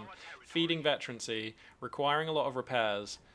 Perhaps you can just hide the Brumbar behind here and just like lob shells onto the point. I feel like that's a good move. The American player rebuying Rifleman, and that is such a luxury. No, cancels the Rifleman. Goes for Paratroopers instead. The Panther now repaired. The Axis army ready to have another go, have another bite at this apple. Good God, what a game this has been. So many swings. 70 minutes. Crazy. It is probably going to be another Tiger race, yeah. 800 manpower needed for that one. So that'll be, what, the 3rd Tiger race? What an insane game. This has just been crazy. This has been just a great game. I'm really glad we caught it.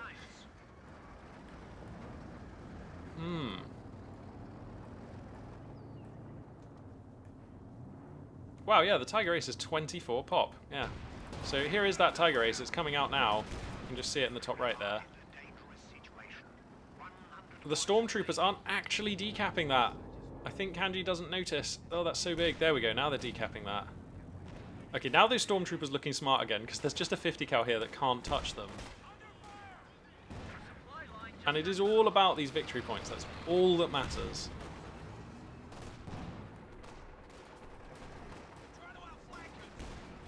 So now the American player is going to try to come back in. Paratroops move in to try and detect the Stormtroopers. The Tiger Tank will be there to help mow them down. The Panther as well. The Grenadiers get repulsed. Possibility of a squad wipe on one of the very wounded Grenadiers. Pineapple comes down on the Stormtroopers, and they are very weak as well. The Jackson comes in, but the Panther gets the opening shot, or at least the opening penetrating shot. Tiger doing work here, and now the Pioneers come in to try and play for mid-control. But now the MG42 can hoon into them, because they are not invisible, and the Scot can start taxing them down as well. The Tiger Tank moving forwards. The Panther finds an angle on the Scot, but has to be careful because the M1AT gun and the Jackson will take big chunks out of that Panther. Pathfinder's now going to cycle in for mid-control. The rocket barrage comes down, and Kanji GG's. I feel like that was a frustration GG. Wow. I mean, I get that this attempt to control mid has failed because we've got no infantry left, but this game's not over. You're at 96 over 45. We still had a Tiger Tank and a Panther and nearly enough money to buy more meaningful fuel choices. So I feel like that was a bit of a tilt for Kanji. Wow. Maybe he was out of time, Jibber Jabber Jobber, with a really good point. I mean, this game had gone on for 71 minutes and 57 seconds. So there is a very real concern that actually maybe he just had to go to school or, well, I suppose coronavirus, but yeah, had to go and do something. Like, we have other time commitments in our life other than playing Company of Heroes 2. So yeah, very really maybe he had to step away for, or they had to step away for reasons like that. Kind of a shame to end the game that way. But for whatever reason, either a tilt or had to step away. And to be honest, actually, as well, Kanji as well, leaving the game here right when another one of these P-47 rocket barrages comes down. And these P-47 rocket barrages, like, I think we've seen this game, are very hard to deal with. And I think immensely frustrating to deal with, because it feels like they're just a load of free damage onto the most important units in the game that if you don't have any anti-air, and right now Kanji has no anti-air, that's like... it's so frustrating to play against. So there's the very real chance that perhaps Kanji was just like, not another rocket barrage. You know what? I'm just done. Perhaps. I mean, things that are tilting are tilting. So yeah, not many expect to play 1 hour 12-minute match. Absolutely. The big Panther Rush seemed like a I want this game to be over move. Another good point there from Datton. Yeah, perhaps Kanji really very much pressured for time. Idiotic match length indeed. The barrages are frustration. Yeah, they really are. They really are. So let's take a look at the post-match stats here, just very briefly. I never really feel like I can learn too much from these. I think people just draw too many conclusions from like looking at graphs and stuff like that. It doesn't really tell the story of the game, but it is still interesting. And sometimes you do pick up or realize things that you didn't notice during the game. So let's have a quick look here. So let's have a look at the, I always like to look at the army value. So we can see most of these big downswings are where Tiger or Panthers are going down. So it looks like around here, this was like the dive with the Panthers, I think. I think this was the dive with the Panthers here. And then lost a Panther, rebuilt something or other, lost the other Panther, rebuilt the Tiger Ace, I don't know. But we can see that actually, yeah, the American player having huge amounts of army value. We can see actually the graph doesn't even go up high enough to show when they were exceeding 100 as well sometimes. Actually, no, sorry, the army graph is not done in unit cap. It's done in, oh, that's actually like value in combined resources or something. What are these units? They teach you in school, man. A graph is not a graph unless you label your axis. And the bottom one's obvious, but this one is not so much. So, okay, yeah. Let's have a look at points held. Crazy. Look at this game. Damn. And then we can have a look at the units here, just see how well they performed and how many were produced and how many were lost. So yeah, I mean, it was a very long game, so we're going to see some very high efficiency percentages here. Nothing jumps out at me too massively here for the Axis player. To produce 3 Tiger Aces and still have them be 2.5, 2.6 times effective, it's pretty impressive. Any game where you produce 3 Tiger Aces and 3 Panthers is one hell of a crazy game. Yeah, we can just see some other stats here. That Flak Panzer was pretty smart as well. Let's have a look at things here from the American point of view. So we can see various units, that major, I mean, they never contribute too much to combat, but he did die quickly. Paratroopers, riflemen, losing them all. Yeah, I mean, it all looks pretty standard. I'll tell you what, actually, let's look at those Scots, because 2 of them were made, 1 of them died. Look how low their efficiency is. This is why you just can't really pay too much attention to numbers in this game, because unless you're dealing damage to vehicles, you just never have very high numbers in this game, because of the way numbers on infantry and vehicles work. So yeah, those Scots were like epic. You don't really get 2 better Scots than that, and yet the numbers come out looking so mediocre. But yeah, I mean, doing 9.5k infantry damage is huge, so that's really interesting. And the Jacksons, 37k vehicle damage, like yikes. So there we have it. That's the breakdown. That is the breakdown on that one. So let's have a look at the live game lobby here. We'll cast one more game today, because that was a huge game. So we'll just see if there's anything great. So we've got TIE Flyer and this Korean on Kolodny. That would be OKW and USF. Or we've got Eldorado and Naughty Nazi Wehrmacht USF on Arnhem. No Soviets. What is going on with the lack of Soviets? We've got DHT and Coast. I don't know Coast, and I'm reticent to just cast a Soviet player who's possibly not going to be ace. So if anybody knows that either of these handles are like anyone who's really good, then let me know. But otherwise, we'll jump into this Kolodny Farm game because it's got OKW. It's the top-rated one on the ladder. Let's have a look here. Vet 3 Tiger Race hit like 1 of every 7 shots and never wiped any units out. Yeah, Cobra Virus. Welcome to the chat, by the way. Nice to see you there. And yeah, the Tiger Aces just felt like good tanks, but they didn't feel like Tiger Aces now, did they? Orange Pest wants me to look at custom games. Yeah, sure. How come? Is there anything in particular that I'm looking for in here? For Ashabloy and Asia Mint.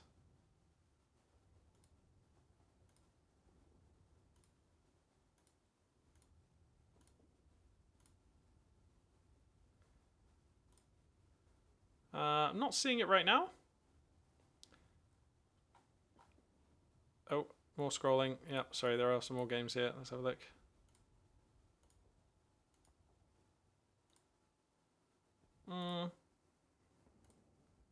Cannot see that game right now. Maybe next page? Oh, good God, there's another page.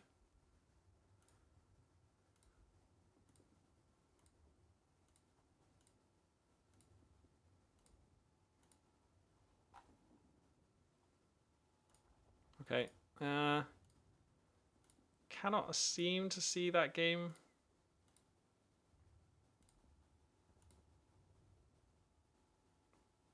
Maybe sort by player number? That is not a thing that we can do. Sort by ranked games? I mean, we were looking at ranked games, so it's not... Oh, the little man icon. This little man icon? Doesn't actually seem to be changing anything. Yeah, it's not working. Okay. All right. Well, we'll try and have a look at page 3 here, but I can't actually. Okay, there's a game with 2. Lagging Sword and Kanji here.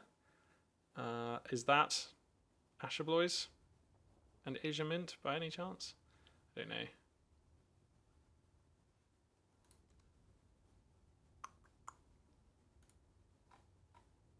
Ah, first creative name and Haru here.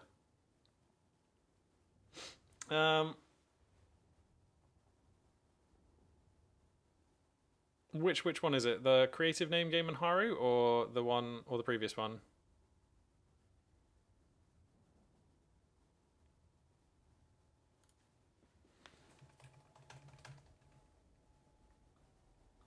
Okay, okay. So they're playing on Nexus. Sure, we can cast this one. All right, cool. So we're going to load this one in. Once it's loaded in, I'm going to hit pause, go and just stretch my legs and have a quick break, grab some refreshment, maybe a quick snack, keep the energy levels high, and yeah, then we'll jump in and cast another one, and that is going to be super exciting. You know what I need? I need a just taking a break screen. I suppose we can use the timeout screen for that.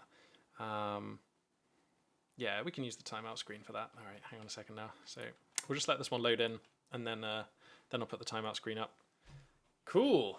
All right. Wow, what a crazy amazing first game to have caught today. All right, so we'll leave this one on pause.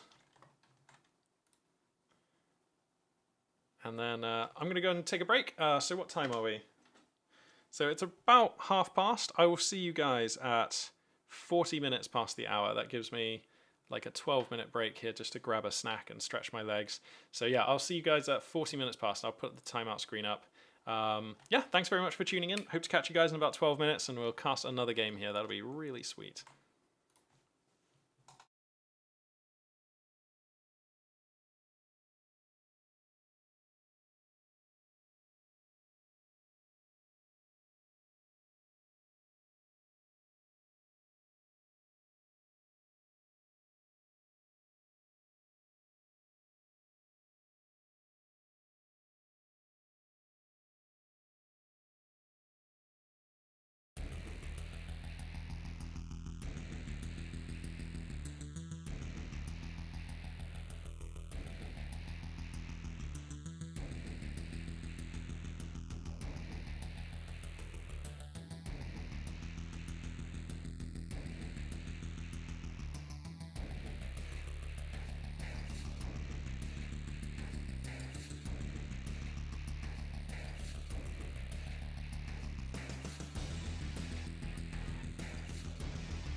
Greetings! What is up, and a very warm welcome back to the stream. The sun is shining and the Magpie is casting. Coming to you guys this fine, what are we now, Thursday the 27th of May, with another Midday Magpie. We got off to a fantastic start today with a brilliant game that went on for like 70 plus minutes.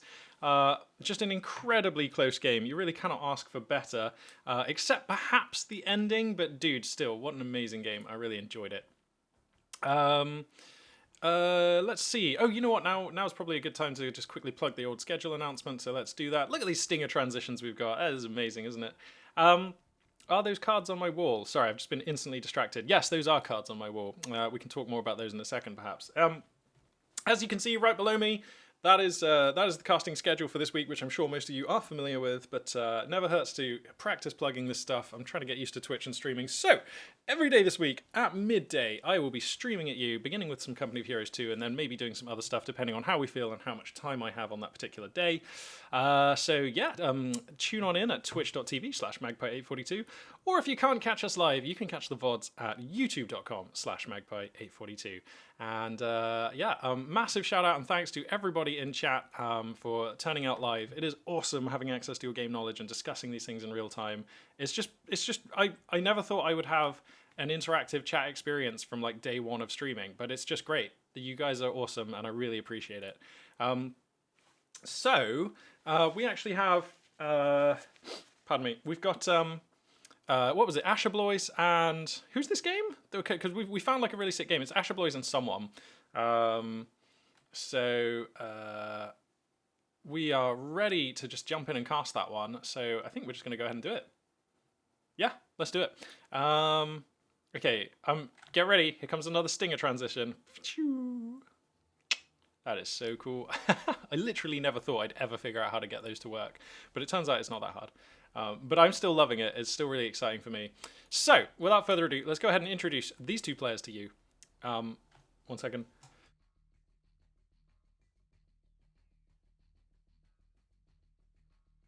Okay, and that's why we have a cough button.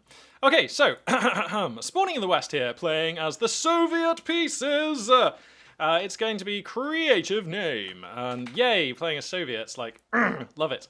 Haven't had a good chance to cast any. I mean, we cast a game with Soviets yesterday, but it's fair to say it wasn't the best game, really. We didn't really get to see any Soviet stuff, so really excited to see what creative name is going to be bringing to the table, and I'm further excited to see that this is the map is Nexus, and he is running with Mechanized Support Tactics, who is always on my roster.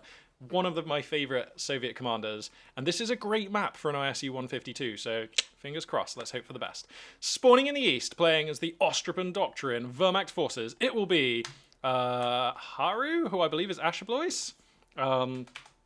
So creative name is Asia Mint, and Haru is Asher Blois.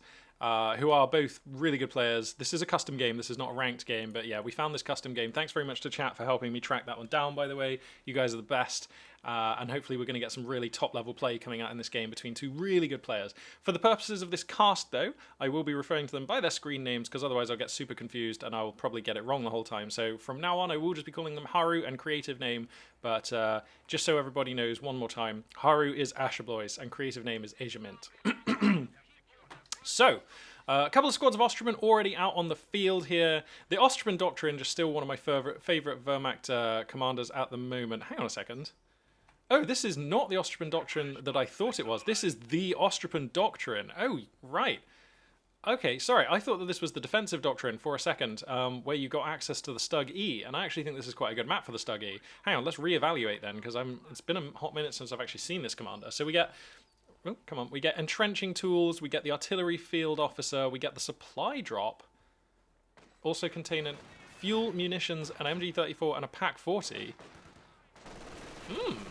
And we also get the railway artillery support, which is like some heavy boom. And interestingly enough, it's a rare game that we see it, but in that last game we did see the Axis player sort of get punished for not having a munitions dump. So like railway artillery is a good example of a munitions dump that you can just use for effect if you're stacking munitions in the very late game. So, yeah, GLHF indeed. It doesn't look like the usual basic anti-infantry bulletins. Datton, you're always, man, you're Johnny on the spot when it comes to these bulletins. We'll check them in just a second. Artillery Field Officer is going to be a super interesting unit that I hope we see in this game, but I'm always skeptical because it seems like nobody ever really likes building him. And Aki HQ hates dealing with Ostropen because they are like ants. Yeah, you know what I find especially frustrating is when you're playing as USF or UKF and you're losing to Ostropens with your better infantry for like the first 10 or 15 minutes of the game. I hate that feeling. You're just like, but my Tommies have got Lee Enfields and they get a rate of fire bonus from cover. What do we got going on here? This Ostropen is playing a dangerous game. How did he get out of there? That seemed like that may well have been a squad wipe, but it will not be. MG42 here is going to be doing a fantastic number on these conscripts, and I mean Ostropen with an MG42 are just better than conscripts, so no surprise here to see the Wehrmacht player taking this this engagement there. So let's check through those bulletins. So we've got some mine costs less, mines build faster, Katusha and Panzerwerfers build 50% faster. Holy spoons. So there's a 50% faster build speed one, not only for the Zis gun, the Pack gun, and the Pack 43, but also for Panzerwerfers and Katushas. That seems insanely powerful. These 50% build time ones, I actually think are the most impactful bulletins. Perhaps. I just have a hunch that they're very good. But then, having said that, it's actually very hard to gauge the effectiveness of the sort of infantry cooldown ones that we usually see, so they just... 50% is a huge number. So anyway, and for Haru here, we're going to be rolling with Panzerfausts cost 4% less, Telemines and Minefields cost 6% less, and Panzerfausts have 7% increased range. So actually that plays into the Ostropen doctrine very nicely, of course. Ostropens are a cheap and plentiful source of Panzerfausts, giving them a bit more range and being able to cast them for... what would that be? 24 instead of 30. So that is, yeah, that's saving you like, is that 24 instead of 30, I believe? So that's not too bad at all. Going to be getting some value out of those bulletins there, hopefully, as the Wehrmacht player. Panzer Grenadier is going to be added into the roster next, and that makes a lot of sense. This is not a techless opening, actually. There is an infantry company, although I'm not actually sure for what purpose this was built. Perhaps that will become clear. Oftentimes we see Wehrmacht players who have access to Ostropen play techlessly and, at least until like the Mechanized Company, just skip the Infantry Company. So it's a little bit puzzling to me that we've seen the Infantry Company come down, if I'm honest. Especially because no units have been taken out of it. But the plan will become clear here for Haru as things move forward. Yeah, 24 instead of 25. Yeah, that makes a lot more sense. Yeah, that does make a lot more sense here as I take a sip on my tea. Basically, I had a little 10-minute break there, but I forgot that I had to put some laundry out. So actually all that happened is I put the kettle on, put my laundry out, and hastily scoffed an apple. And that's all I really had time to do. So this tea is still piping hot, and I've not actually really had time to rehydrate. So we're going to do that as soon as this tea is not piping hot. Flamethrower comes down on these engineers, going to be doing some good damage. The Soviet player really needs to have a tech choice coming down shortly because these conscripts just ain't cutting the mustard against this MG42 and these Ostropens. That is the sound of the Soviet airborne doctrine. Hey, Soviet airborne. Okay, we're not going to see an ISU-152, but we are seeing what is probably second or third my favorite Soviet commander. He's like my second or third favorite. And the SV... No, sorry, that was a Dushka drop. Okay, cool. So, going to be using conscripts to man the Dushka here. Or even engineers. No, those are conscripts. So that makes a ton of sense. The Dushka will be a worthy addition to this army. It's going to be a 2-5-1 half-track build here. So the Leichter Mechanized Company has finished for the Wehrmacht player. And yeah, Leichter Mechanized Company. So this is... He doesn't actually have the munitions for flame projectors right now. And is that a second Dushka? That is a second Dushka, right? I like it. Yeah. It is a good idea. Pardon me, it is a good idea against Ostropen to go for just the MGs. They can really help you control what's going on. So, okay, here comes the 2-5-1 half-track. I actually saw Helping Hands play a sick game. Okay, it was 2v2, not 1v1, yesterday, where he used a 2-5-1 half-track pretty much the whole game with no flame projectors. Oh, wow, he already bought the flame projector. Sorry, I didn't see that. Where Hands played the entire game without the flame projector thing, using it to reinforce his units, and it looked really sick. So I think if you have the APM, I mean, I don't know. remember as well, most of the veterancy upgrades for the 251 half-track actually relate to reinforcement radius. Like, a lot of the bonus you get for veterancy on this unit actually doesn't really help the flame projector configuration very much. Oh god, these conscripts are getting roasted and toasted. The Dushka is here though, and it can load AP ammo. Not doing so right now. Flame half-track just going to be continuing to burninate the countryside, and it's fair to say that on the back of this Ostrupon plus MG42, then the Panzergrenz and the 251 half-track, this Wehrmacht's army has just been hitting harder, and we do see that reflected in the amount of field control. The midline of the map more or less in Axis control. Bit of a resource differential advantage there for the Axis player as well through various stages of this game. Getting a bit more fuel right now, so yeah, definitely a small advantage in the early stages of this game for the Axis player. The Soviet player here, creative name, being very disciplined with the use of AP ammo, absolutely not over-leaning into that. And to be fair, the Dushka does good damage to the 251 half-track, even without it. And to be honest, sometimes you press load ammo, and then the gun has to stop firing to actually load the ammo animation, and that is enough to get you killed by a flame half-track. So I really think it's actually pretty smart not to be using that ability right now.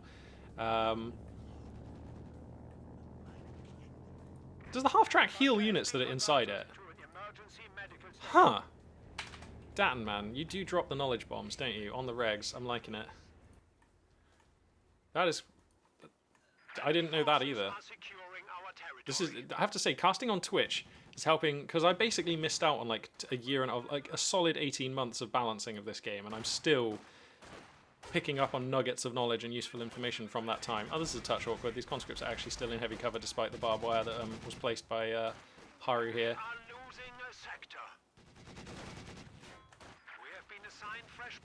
Alright, so the 251's being repaired, Soviet units creeping up a little bit. Unupgraded half-track has healing, reinforcing, and extra sight. Jibber jabber jobber, man. I mean, that's just great to know. You lose all that if you upgrade. Cool. I mean, for the longest time, I was a 251 half-track user, like every game relentlessly, and if my 251 half-track died and it wasn't super detrimental for me to spend the 30 fuel, I would rebuy it, because I love having a really momentum-based playstyle with Wehrmacht, where if you take a fight, you can just keep pushing, take more ground, and where your grenadiers are reinforcing in the fights and stuff. Like, I love that. And your MG42s, you know, they're much more durable if there are extra dudes popping out of a half-track and just reinforcing them. And I really like that playstyle, so that's just for me. So the Flame half-track coming in here, getting in real deep, finding a lot of damage, a lot of Soviet squads being forced back. Anti-vehicle grenade does connect, so the engine will be donked for now. That one's going to be forced back to repair. The Dushkas are doing work on the field. Some tech has come down for the Soviet player. Support weapon Campanile, which I'm always glad to see, and the Tank of E Battalion Command are finished. We'll see if it's going to be... Actually, it's probably not going to be a T-70 build. I feel like creative name is stacking fuel. To be honest with you, yeah, we're well late for a T-70 now. Wow, we're already 10.5 minutes into this game. Time flies when you're having fun. So, okay. Haru off to a good start in this game, but this is... Actually, no, I was going to say this is a fragile composition. The only thing fragile about it really is this half-track, and even that is... It is going to be a T-70. Wow, it's quite late. Fair enough. Yeah, 2 squads of Panzer Grenadiers backed up by 3 squads of Ostrupon. Really nice. Oh my god, look at the kiting. Oh, they're going to have to fall back. That is quite a lot of fire to be taking to the face.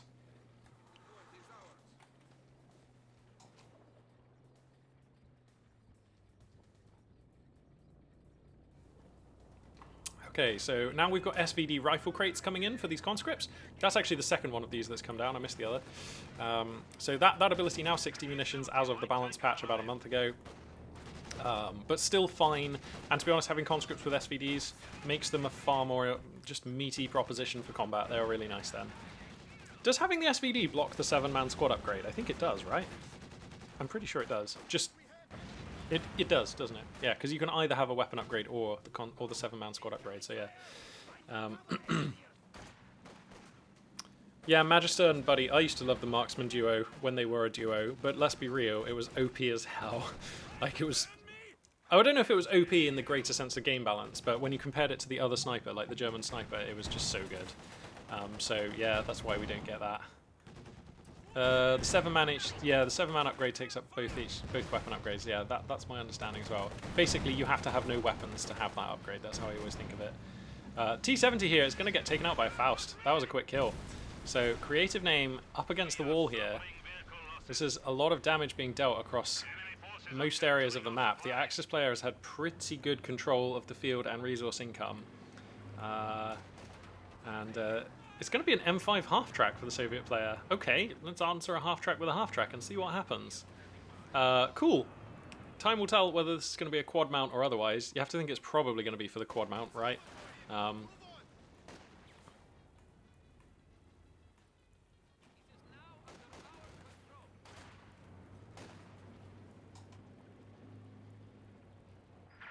has been assigned to our forces.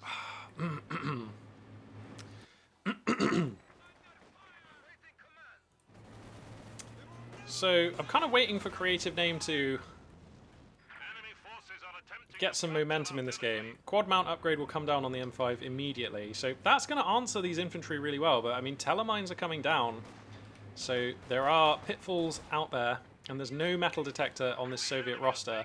Oh, did you see those mines? That half-track just swinging away from those mines at the last possible second. Quad mount is finished though, and that is going to really help shred up this flame half-track.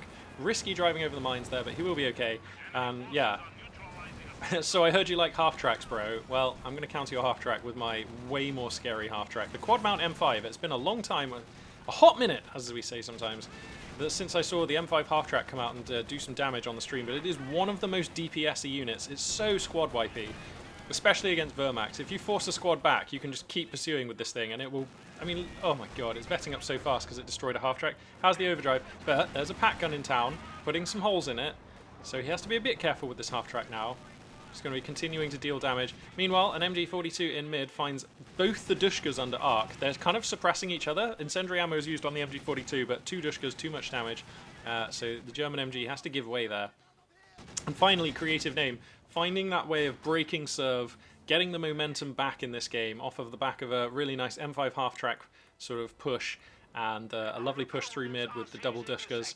And now, as we can see, most of the Axis units have been forced from the field as creative name able to finally end the sort of phase of Axis domination and bring a slightly fresh dynamic to this game, which... Actually, Haru losing a squad of Ostrupin somewhere and all that as well.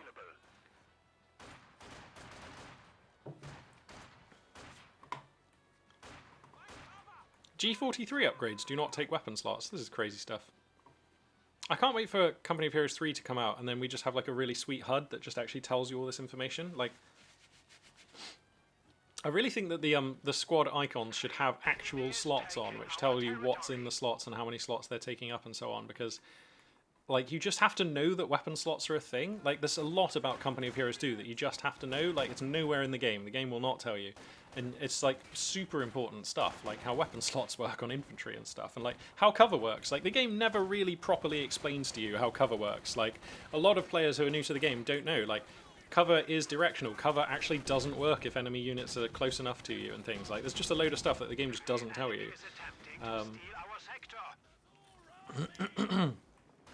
Yeah, numbers on the veterancy instead of flavor text would be another fantastic thing. And there is room on the HUD for all this stuff. Absolutely, there's room. With a properly well-designed, like active, intelligent HUD, you could have all this information very clearly. And, I mean, I know Company of Heroes 2 is a very old game, and it's changed a lot since it released. And obviously the HUD was designed for how it released. So I appreciate these things are difficult, and I'm complaining about a game that's very old and still pulling a lot of weight. Oh, nice bundle grenade. Finds the engineers with flamethrower there. Instant rebuy for creative name. Doesn't want to try and play the game without engineers, and that does make sense. Yeah, we can all but hope that, fingers crossed, for Company of Heroes 3 having a much more sort of streamlined and user-friendly interface. Panzer IV, going to be the first choice coming out here for the Axis player. So that's going to be the first fuel unit choice, I should say. Look how much pressure creative name is able to apply here. Another bundle grenade comes down, but it's not actually on target. Those conscripts will slip away as the half-track continues to tighten the noose here. Wow, look how much field control the Allied player has managed to gain.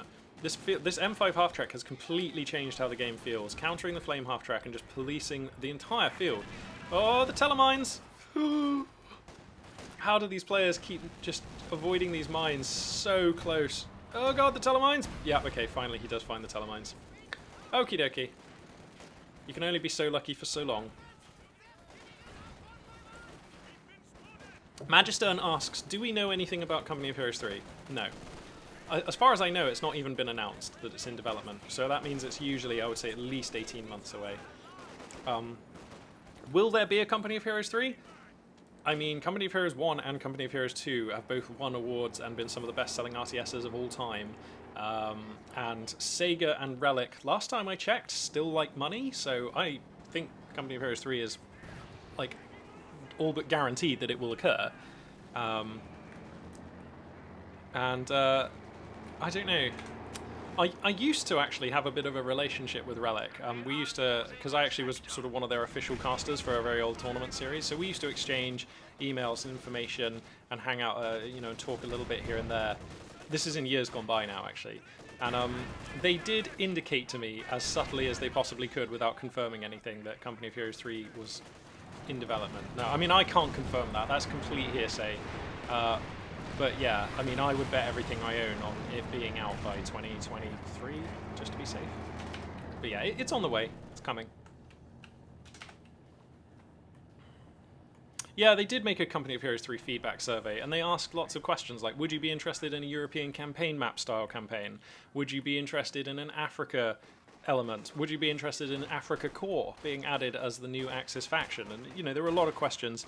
That was a really interesting survey that they did. So, I mean, for sure, they are developing it. Like, I mean, what else are Relic doing? Like, they're definitely... Sega bought Relic to make money, and Relic's greatest asset at the time, it was Company of Heroes 2, and it probably still is. So, yeah, we'll see Company of Heroes 3.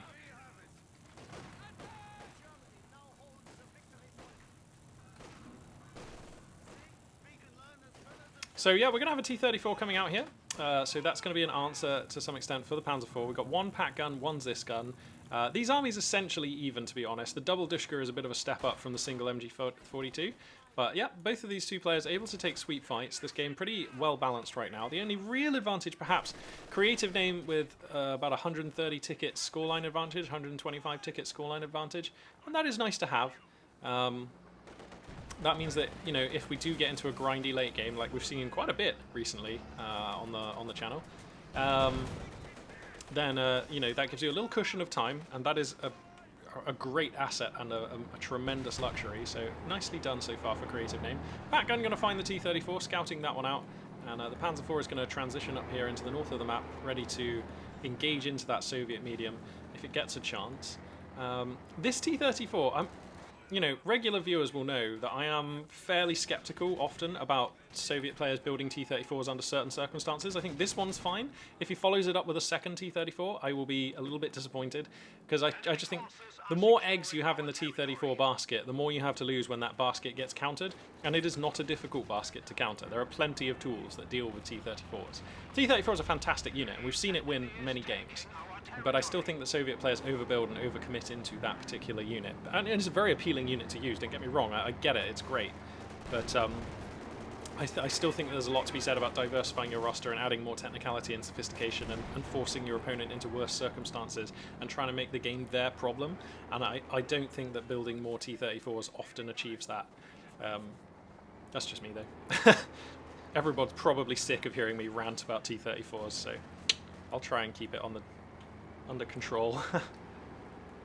Yeah, jibber jabber jabber. The T-34, it does a little bit more than ram and rocket, but yeah, it's good. We do actually have the rocket strafe on this commander, so yeah, 100 munitions is one of the better priced rocket strafes, and it does couple very well with ram. But I mean, even if you get the ram off and the rocket strafe, sometimes Panzer IVs do survive that, and you are losing the T-34 almost 100% in those circumstances. So it's like, I just often see it not come together, and Panzer IVs sneak away on pixels of health, and Soviet players are just like, oh, but I spent a tank and 100 munitions, and like, oh, and it's just like, yeah, man, maybe let's not rely on that one so much, eh? It's just me. It's just me. So, continuing to pull ahead here as the Soviet player. Oh, that's interesting. Yeah, the North African campaign did end really before the sort of Western Front properly... Well, no, the Western Front opened up in what? When was D-Day? Was that 40... When was D-Day? Somebody help me out. Was that 42? I don't know. You know what, I should probably revisit my World War II history. Like, once a year, I just, like, read a book or, like, watch a really good series about World War II, and then I'm really good about it for 3 months or so, and then I kind of, like, the knowledge just slightly fades. Oh, it was 44. Okay, okay. Thanks. Su-85 is going to be the next fuel spending unit choice of here for creative name. Which makes a lot of sense. This Panzer IV, in a really bad way, to being shot up by a T-34 with still decent health reserves. The engine gets donked by the conscripts. The Zis gun is here. That'll be a dead Panzer IV. And now with the Su-85 coming out with a T-34 to hide behind, and to be honest, unless creative name kind of makes a mistake, this T-34 ought not to die to 2 pack guns. Bundle grenade comes down, that's very nice, but not squad wiping yet. These STGs actually will complete the deal though, won't they? Yes, very nice. So wiping the veterancy on a Dushka is nice. There's fighting going on all across the map right now, so let's take a look here. South of mid, we've got an MG42 suppressing conscripts, so that should be a handy win. Another squad of conscripts, though, finding a window to come in. SVD's blazing, 3 stars of veterancy up on that one. They start picking down the MG42 crew. The Dushka gets remanned in the background, starts churning 50 caliber rounds into these Germans, and the T-34 repaired.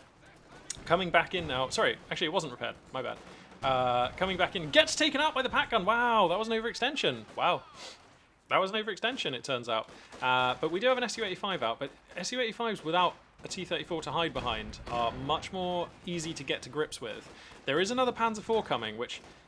that is the correct target. That is easy prey for an Su-85, but it doesn't actually take too much to go wrong for the Panzer IV to get on the sides or rear of that Su-85, and, you know, obviously the tank hunter will then die, so... this game definitely still finely balanced between these two players. The scoreline differential has opened up more, and that's really good for creative name. The resource differential has just about been favouring the allied player here. So things are just about... And I prefer this army in the top left. Double Dushka, Ziska, and Su-85, conscripts with SVDs. I prefer that over double MG, pack gun, double Ostrop, double Panzer Grenadiers without much equipment. Like... And the Panzer IV. I definitely prefer the Soviet player's position in this game, but it's super doable for the Axis player with the right fights, with the right engagements, with some smart decision making. This is super doable as we move into sort of like the proper meaty stages of this game. T-34 here going to get rebought. Company of Heroes 3 better have a mouse call in. I really hope not. That would be so bad. I don't want to ever have to try and deal with a mouse in this game. Yeah, historically accurate. That's right, they did build 1 or 2 or something. So... Yeah, so sorry, I was just talking about this rebuy on the T-34. I think that's really smart because a T-34 acting as ablative armor for an Su-85, it's like there's some sort of symbiotic organism. They're like 2 halves of a really efficient piece for the Soviet player. So I actually really like this T-34. It will add a little bit more teeth to the Su-85, who's getting hit by pack guns, coming in deep on this Panzer IV. Oh god, this is an extension too far. Will the pack gun get the kill here? It's creeping forwards. Oh, thank god, Panzer Grenadiers don't have Panzerfausts, and that's huge here. But the Panzer IV can come in for a dive here. The T-34 is finished, and it's frantically scrambling to get over here. But the Panzer IV, he really wants the Su-85. Now the Zis gun has him in check, though. Another shot from the Zis gun coming through, and that's a kill on the Panzer IV.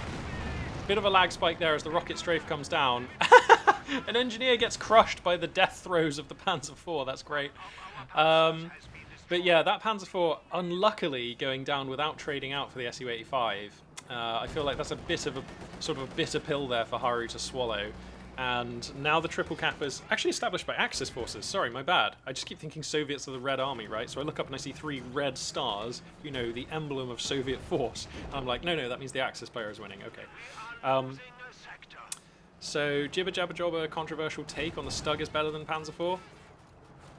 I would like to see Stugs used more often. I just think people get locked into a medium tank mindset. And medium tanks are great and they're very easy to use and they give you a lot of momentum and they are harder to take down. So I can see the appeal, but Stugs provide a lot of value and they are cheaper. Anyway, there's a discussion to be had there about whether in the meta we're not seeing enough Stugs. And I believe that we are not seeing enough Stugs. So the Su-85 is being repaired. The T-34 is continuing to keep pressure on. Allied forces are going to start redressing the triple cap situation here. The 2 Dushkas are still providing value. The conscripts are all up to 3 stars of vet. pardon me, if Creative Name can find the munitions, I'd love to see a couple more SVD packages come down. Although perhaps he's leaving those slots open in case there's some hardware up for grabs on the battlefield.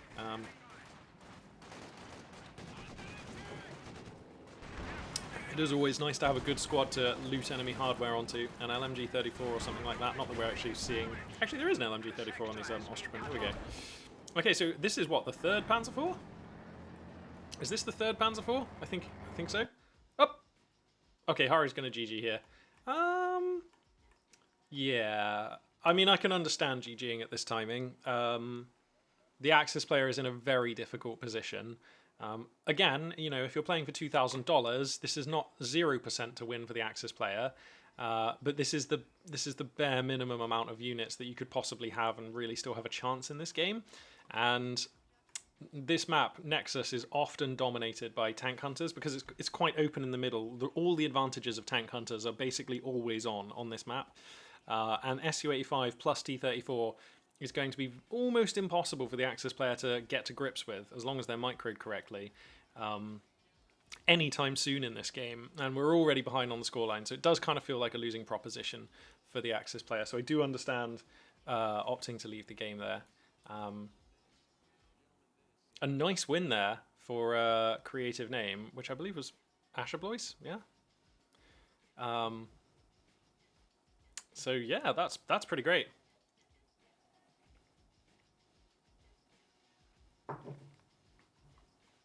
Oh, wow. That's still playing. Awesome. Cool. Okay, well, that was a sweet game. I think I've got time to cast one more today. So what time are we now? Let me just see what's on the live game lobby. I don't know. I don't actually know that I do have time to cast one more. I am supposed to be driving somewhere and... responsibly, socially responsibly, but I do have to drive out and get some supplies today before the shops close, and I'm supposed to drop off some of those supplies to a couple of people who can't do it themselves, so I do need to leave time for that. So I think I'm going to call it there on this cast for today, actually. But that's okay, because... transition, because there's going to be more Magpie coming at you tomorrow at midday. Yes, the midday Magpie sessions will continue, and I believe that tomorrow, let me just check my phone, I should have enough time. I really do want to cast something else, like just me playing Magic or something, or me playing some ladder on Company of Heroes or something. So yeah, we could do that. In fact, it would be really cool if chat could help me design my commanders and my bulletin rosters as well. Actually, that would be a really cool thing that we could get done.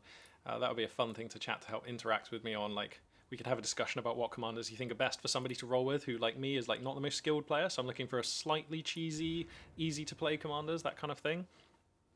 But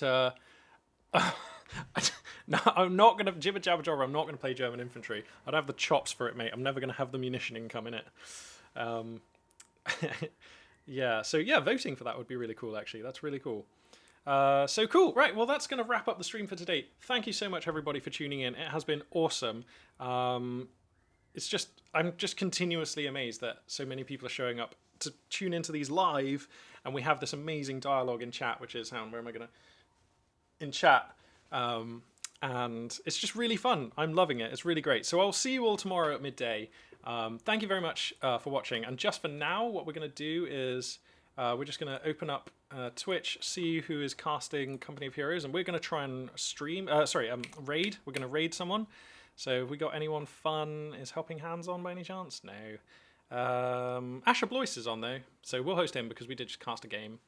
So let's just see if we can get a raid going. All right, guys, thank you very much for tuning in. This for now, Magpie 842 signing out. Let's see if I can get a raid going.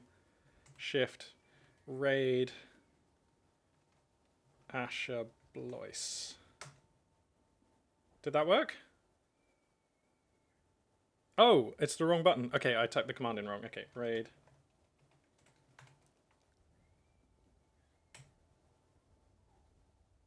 Huh. What's the command for raiding someone? Let's have a quick Google. Twitch.tv. Twitch. Raid command. Slash raid. Huh. It says it's invalid. That's weird.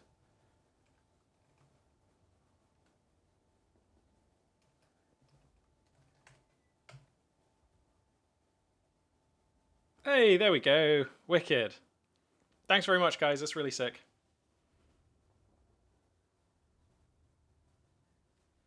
All right. Okay, guys. Thanks very much for tuning in. I'll catch you tomorrow at midday. This for now. Magpie 842 signing out. Let's raid Asher Blois.